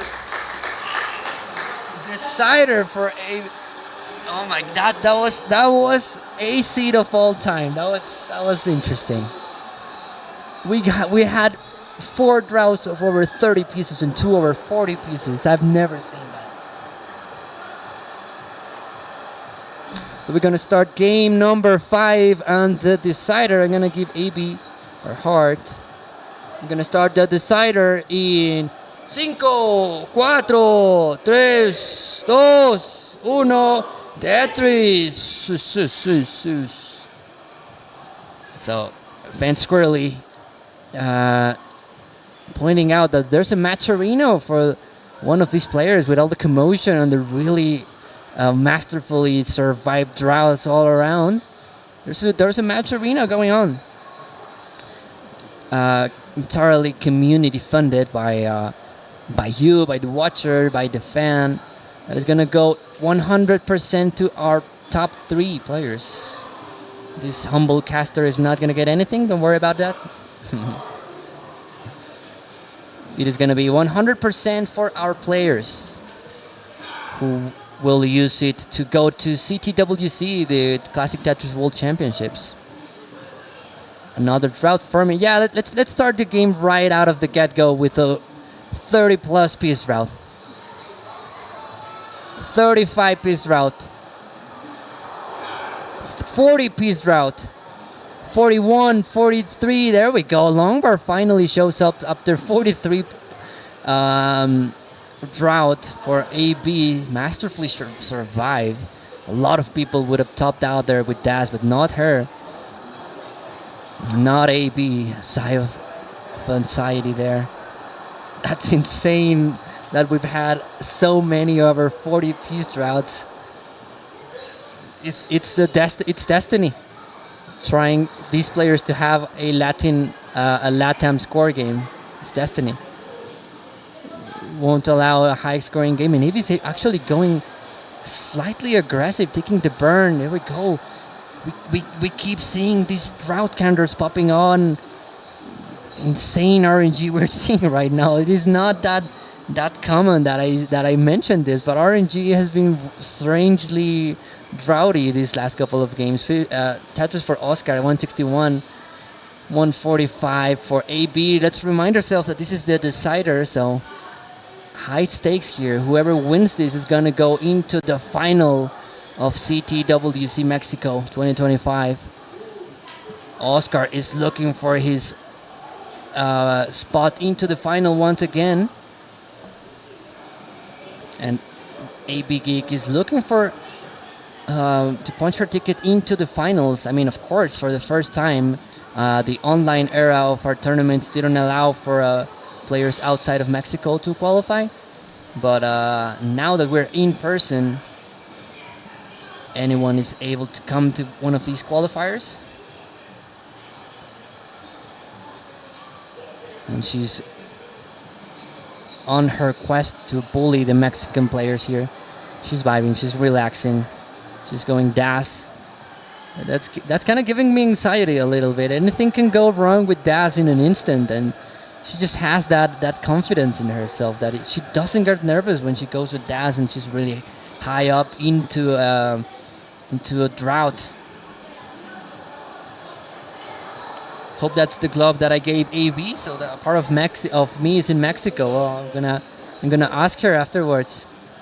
80 lines for AB. Basically, both of them already beat their score from the previous game, which says a lot about the RNG. Both of them got dealt with brutal droughts. Oh, it's setting up a dirty Tetris there. AB banking on the Tetris. Going roll switching. Oh my god, 23-piece route again. There we go. She roll switches when the drought counter hits 30 pieces. And the drought is just keep coming. 40 almost again. Once again, we're going to see a 40-piece drop. Oh no, and Oscar is going to top out at 314. So a chase down for AB Geek. 315 for AB.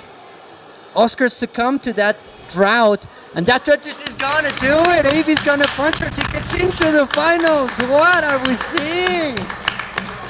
Wow! AB is gonna punch her tickets into the Mexican finals. What?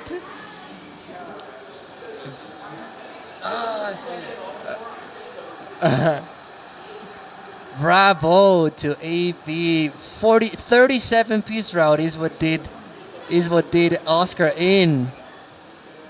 So we're gonna have a classic American Mexican duel, but that's not gonna be right now. We're gonna have a small break, and then we're gonna go into the finals.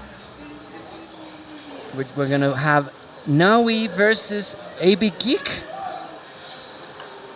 Yeah, we're gonna have a really small interview with AB Geek. AB Geek, we're gonna have a small interview with AB Geek.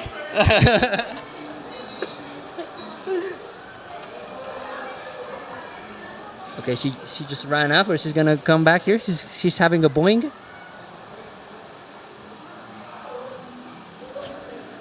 We're gonna have a small interview. Please take a seat. No way. The fans want an interview, so the fans wanted to know AB Geek is here. Hello. Fans want to know, how do you feel after bullying the Mexican people here in the tournament? Was that your intention to begin with? Well, when I saw the participation list, and that the only, I don't want to be mean to everyone else, but the only, air quotes, real competition being Oscar and Naui, I thought I had a good shot here.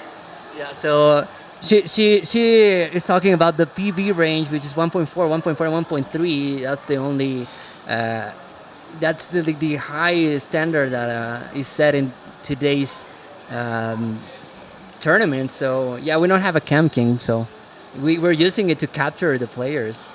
So were you nervous when that decider came up? I can't believe you'd use DAS even though you're not a decider. I can't believe why you don't full roll that. Why is that? Because my thumb hurts when I roll too much. The thumb on my anchor hand. So I play DAS until about 110 lines, and then I switch to roll. Unless I get in a dire situation, like that big drought up high in games 4 and 5. Yeah, we had 4 droughts over 30 pieces in that game where AB forced a decider. I think it was a reverse sweep, right, as well? Yes, it was. That was a reverse sweep, so that last game to force a decider, we had 4 droughts over 30 and 2 over 40. So don't you get nervous with dancing with that one? Totally.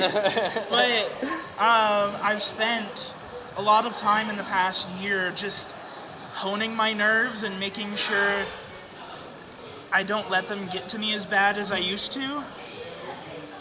Okay, so is there anything else we want to ask AB before we go into a small break to cool off a little bit? We don't want AB playing right away. We're gonna have a small break. It's gonna be about 10 minutes or so. So don't go anyway. We're gonna have a small break of about 10 minutes, maybe 15. We're gonna set things the correct way, and I believe. How is Mexico? Ask Enrique. I've enjoyed it here. Technically, this isn't my first time, but the one time I was here was with my parents in Cozumel. And I was too young to form permanent memories. Yeah, that's near Cancun. That is your glove, Tyler. Oh yeah, that is. Yeah, Tyler was saying, I hope the glove that she's using is the one I gave her. So a part of me is in Mexico. It's the only glove I have right now. Please give me more, Tyler. So that's probably the lucky glove that Tyler gave us, and in a small way, the butterfly effect made Tyler have AB being in the final. So thank you for nothing, Tyler. So so I think that's every question. I just probably that's just comments about it, and people being impressed that AB made the CTWC Mexico final. So yeah, it's not a long flight from Houston, and since Lone Star is pretty much dead, I wanted some other close by regional to go to, and this is the closest thing. Yeah.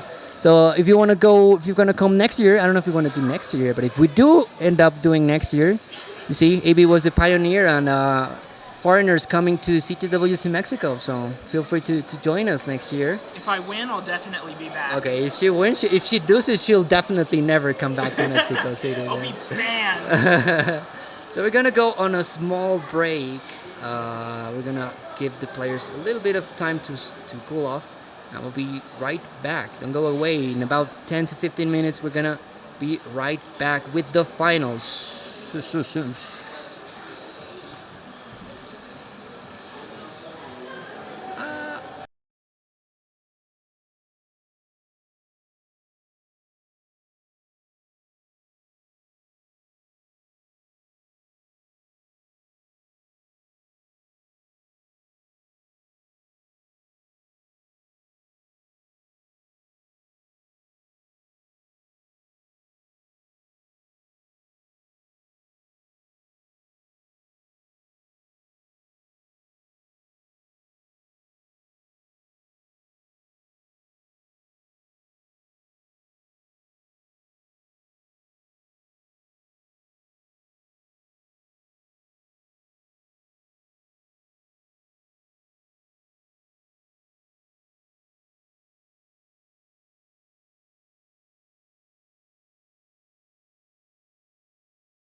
Hello, everyone.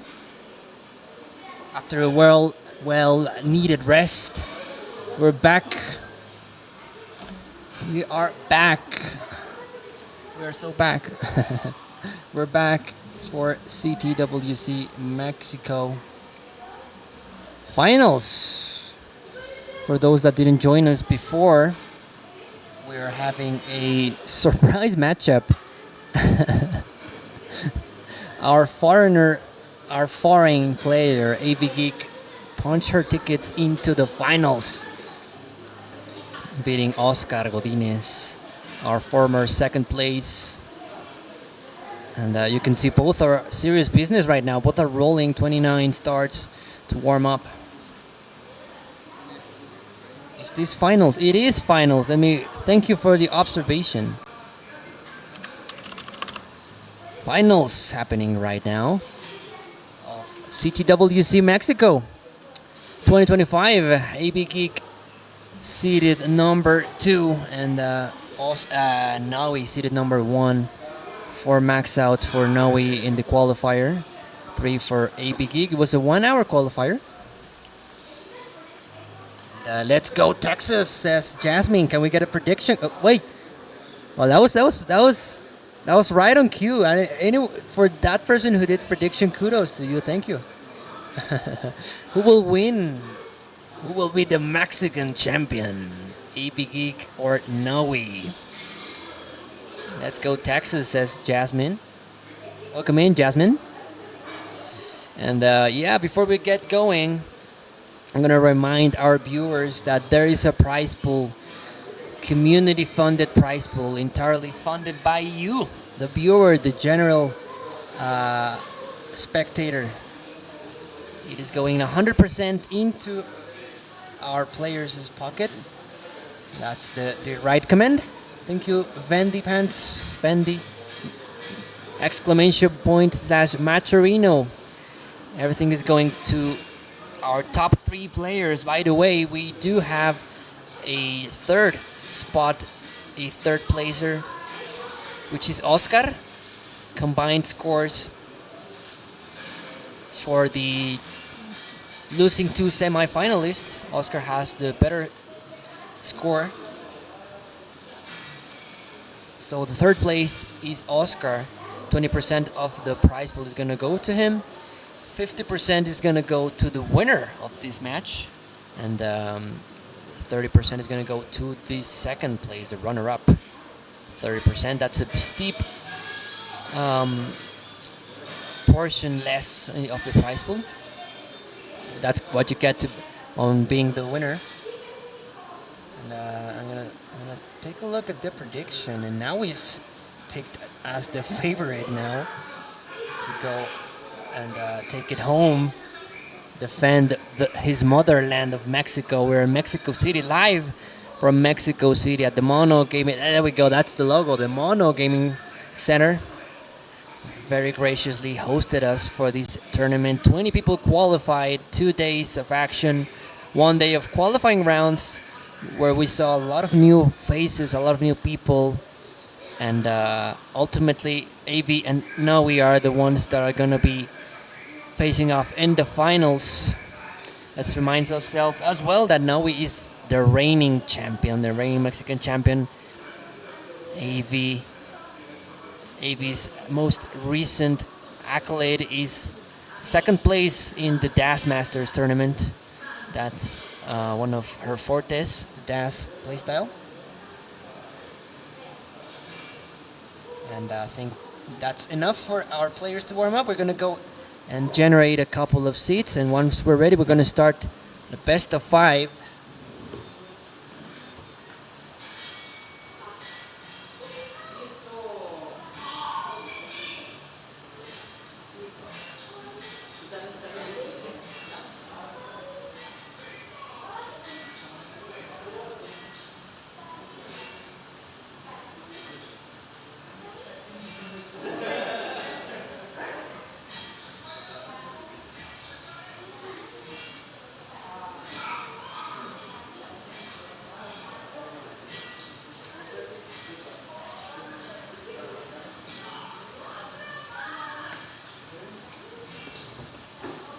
So, the predictions are pretty close.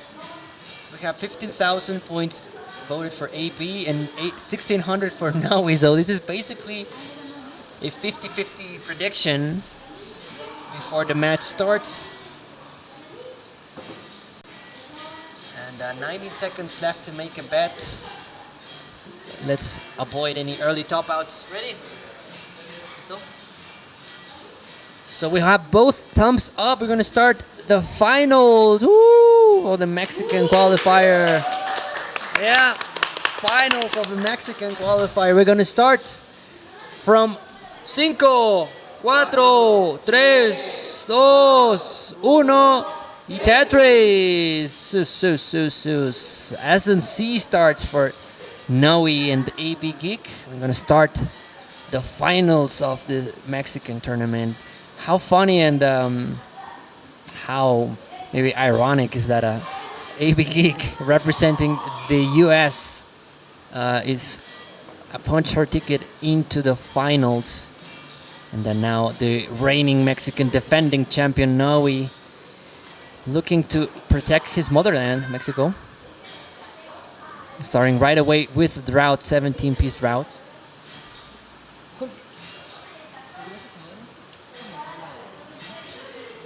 Small misdrop there for AB Geek. Nothing too major about that. He's gonna be able to burn down just nicely with a couple of flat placements, just like that one.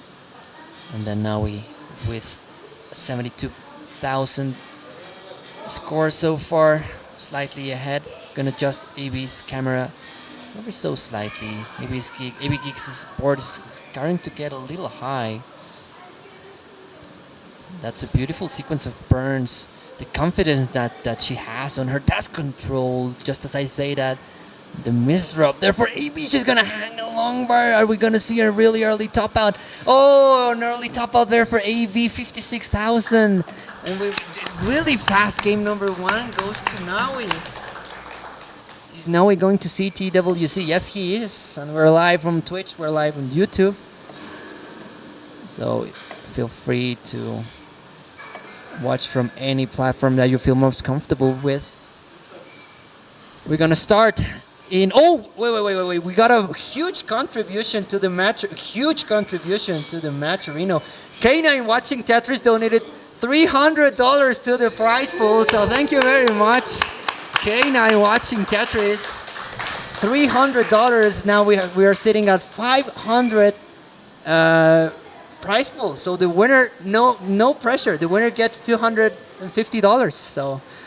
So far, thank you a lot, K9. We're gonna start in 5, 4, 3, 2, 1.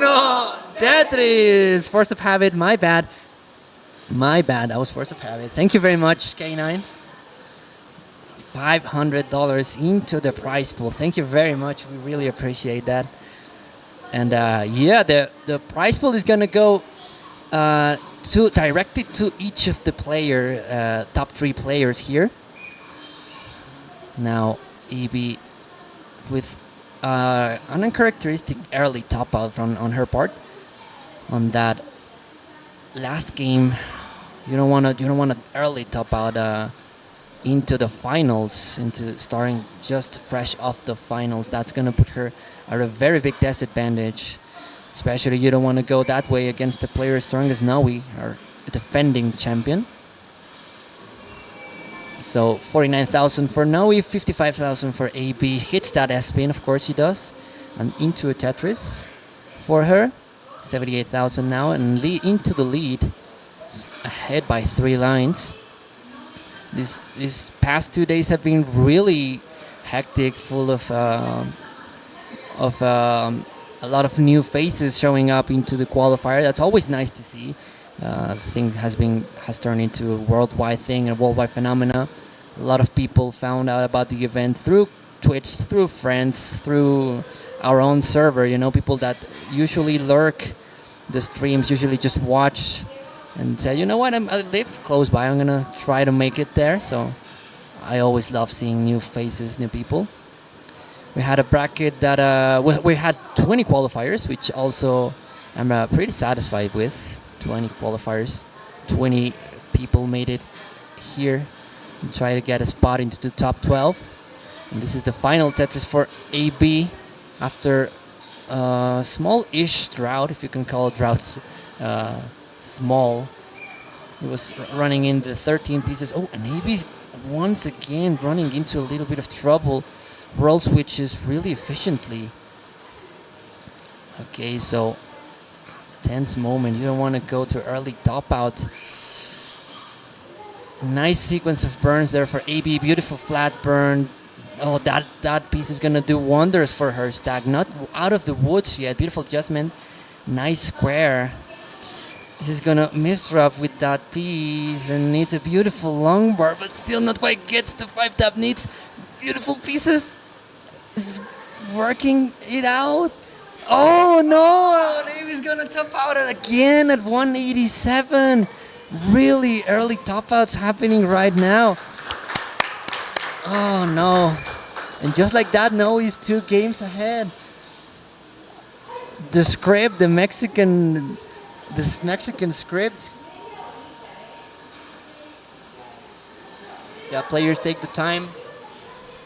We don't have to go right on with the third game. Whenever you say. Ready? So we're gonna start the third game in 3, 2, 1.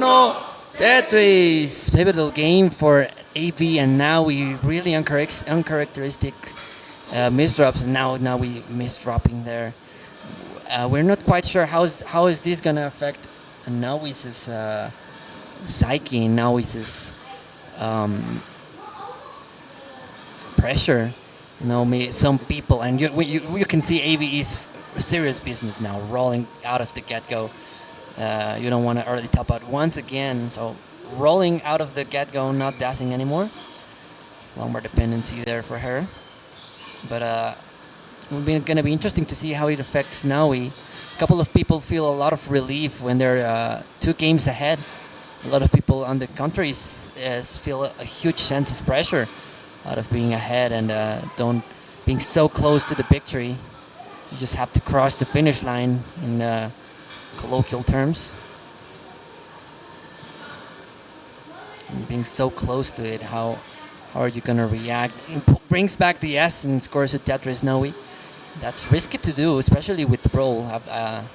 Not as common maybe as a tapper to see. Well, maybe the strangest playstyle to see that happening is with dash. So that was kind of aggressive, especially so high up in the board. Nice adjustment for AB with that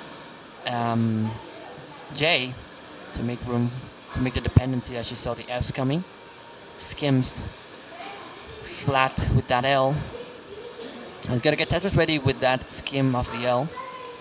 I think a small drought is starting to form. Yeah, 13-piece drought. A small misdrop, and okay.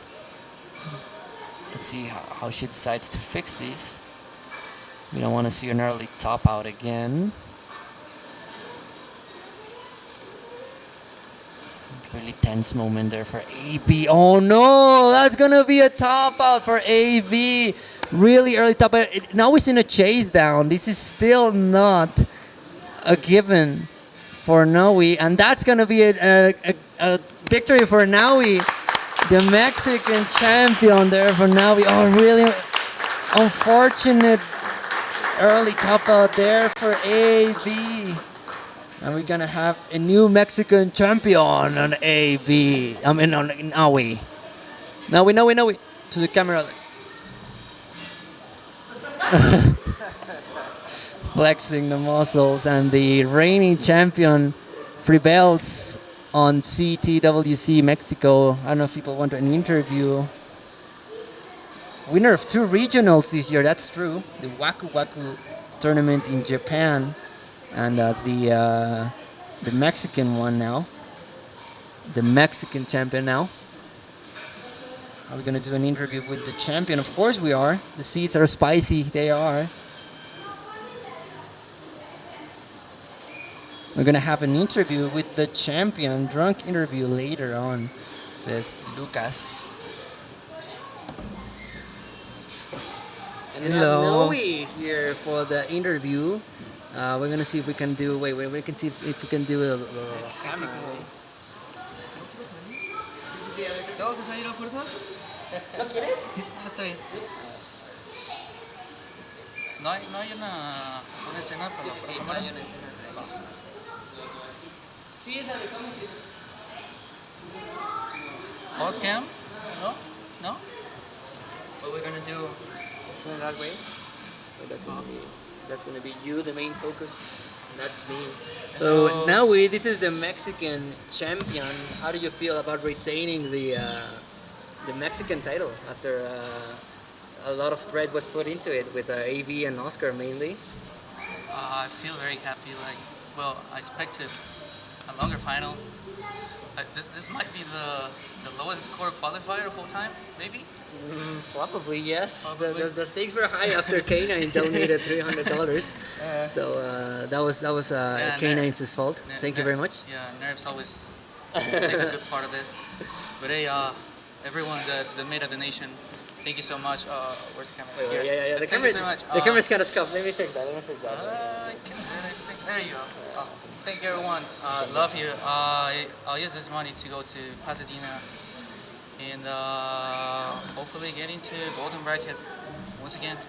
See Yeah. how it goes. Yeah. So how did you feel? What was your hardest match about in tournament, or what were the moment where you felt the most pressure in the tournament? Surprisingly, it was against Hook. Where's Hook? Oh really? Okay. So the biggest pressure that now we felt throughout the entire tournament was when he played Hook. Man, this guy here put all the nerves on. So He's a real champ. He's great. yeah. So the early top out, I saw that there was an early top out there Yeah. when you played I Hook. don't know. Maybe I think the light has something to do because everyone has been playing Yeah. I'm not gonna say the word, but Uncharacteristically Yeah. inconsistent, we could say. Yeah. Because the place is so dark, it makes a lot of contrast with the TV. Maybe that has something to do, right? I know, but GG's everyone. Yeah. This Thanks, is. thanks for supporting Latam. Love Yeah. you guys. Yeah, thank you to everyone that donated. Thank you to we think we have the list right here. Thank you very much to K9, to Fractal 7 Rootmate, Roach Potato, Rookout Roach, that's Martin, Band Dweller, DJ Mr. Boro, Kingsman, Bentley Squirrel, and Noé Corrales. I think I know that. That's me. He donated the first $1, which is gonna go back to him. We were testing. Yeah, we were testing the Matcherino. So thank you very much, everyone Thanks, who everyone. donated. And Thanks, everyone. is there anything you'd like to say further? Maybe the people that's going to Pasadena. I hope to see you there, guys. Meet a lot of new people and pues que iba a México, chingado.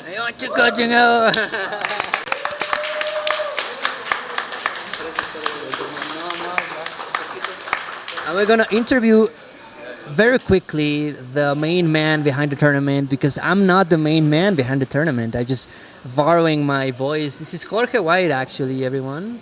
This is Jorge White. This is the main person behind the tournament. So how do you feel about 2 days with non-stop Tetris? It was an amazing experience. It was The- so crazy. We're gonna keep going. I'm gonna fix the camera. Keep going. So we're gonna fix the camera real quick. It decided to. It broke us how handsome Jorge White is. We're gonna get that fixed. Yeah. Probably a refresh is gonna be enough.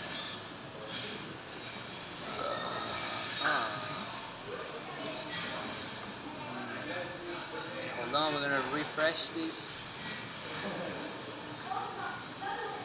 That's strange. There we go. So, yeah. Jorge White was saying that you were saying. It was so crazy. We were very tired yesterday. Like Julio said that he slept like 3 hours, something like that. Yeah, it was crazy. I slept very little. But I mean, I like it. I could do it again. Yeah, we'll do it again as well. We might. It's pretty early to say, but we might do it a second time. I don't know. We have to talk about Yeah. logistics and everything, but yeah, we will maybe talk about it. What was your favorite part of the tournament? That's what I want to ask. It was the qualifiers. Was it a particular round? You playing, you watching someone? What was the most memorable thing I you think yesterday, well, I had a really good time. Like just mm, getting to know each other. Like there are a lot of players that I didn't know in person, and I finally met them. Yeah, so we had a great time. Honestly, I say that this is not my doing. I don't like taking credit on something that I didn't invest as much time and effort and whatnot. I just borrowed my voice and my presence and a little bit of my technical ability for a little bit. So thank you, Jorge. It was really good. Wait. It was really good. And thank you all for watching. Once again, thank you everyone who watched, who contributed. We're immensely grateful for every single contribution here.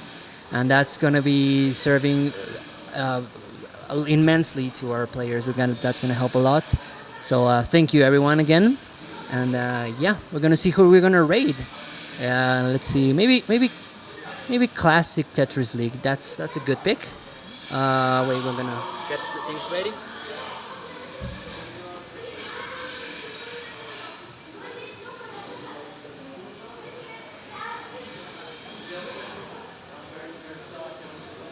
And thank you. Yeah, for those asking, third place was given to Oscar. So first place is Naui. Second place is A Big Geek. And third place is going to be Oscar. So we're going to post about how the prize pool distribution is going to be. But thank you very much. I'm going to send you to Classic Tetris League. Wait, I'm gonna get ready for the raid. Wait, is that not how it works? Can a mod help me out? We're doing a lot of things with right now. I'd really appreciate it.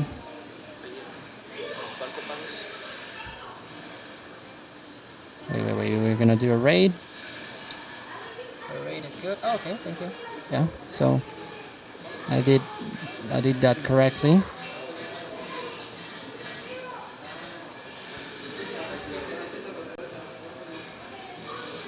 Again, thank you everyone for watching. I missed the opportunity to also thank the viewers. There's a map here of everyone that's watching. Mostly Americans. There are a couple of Mexicans, Germany, Finland, UK, Norway, Russia, Japan, France, Chile, Switzerland, Vietnam, Russia. There are a lot of people around the world watching, so thank you very much. We should be leaving shortly. Go Canada, says K9. No, thank you everyone. Don't thank me. Thank you for watching. We'll be going to Classic Tetris League in a little bit. See you, everyone, next year.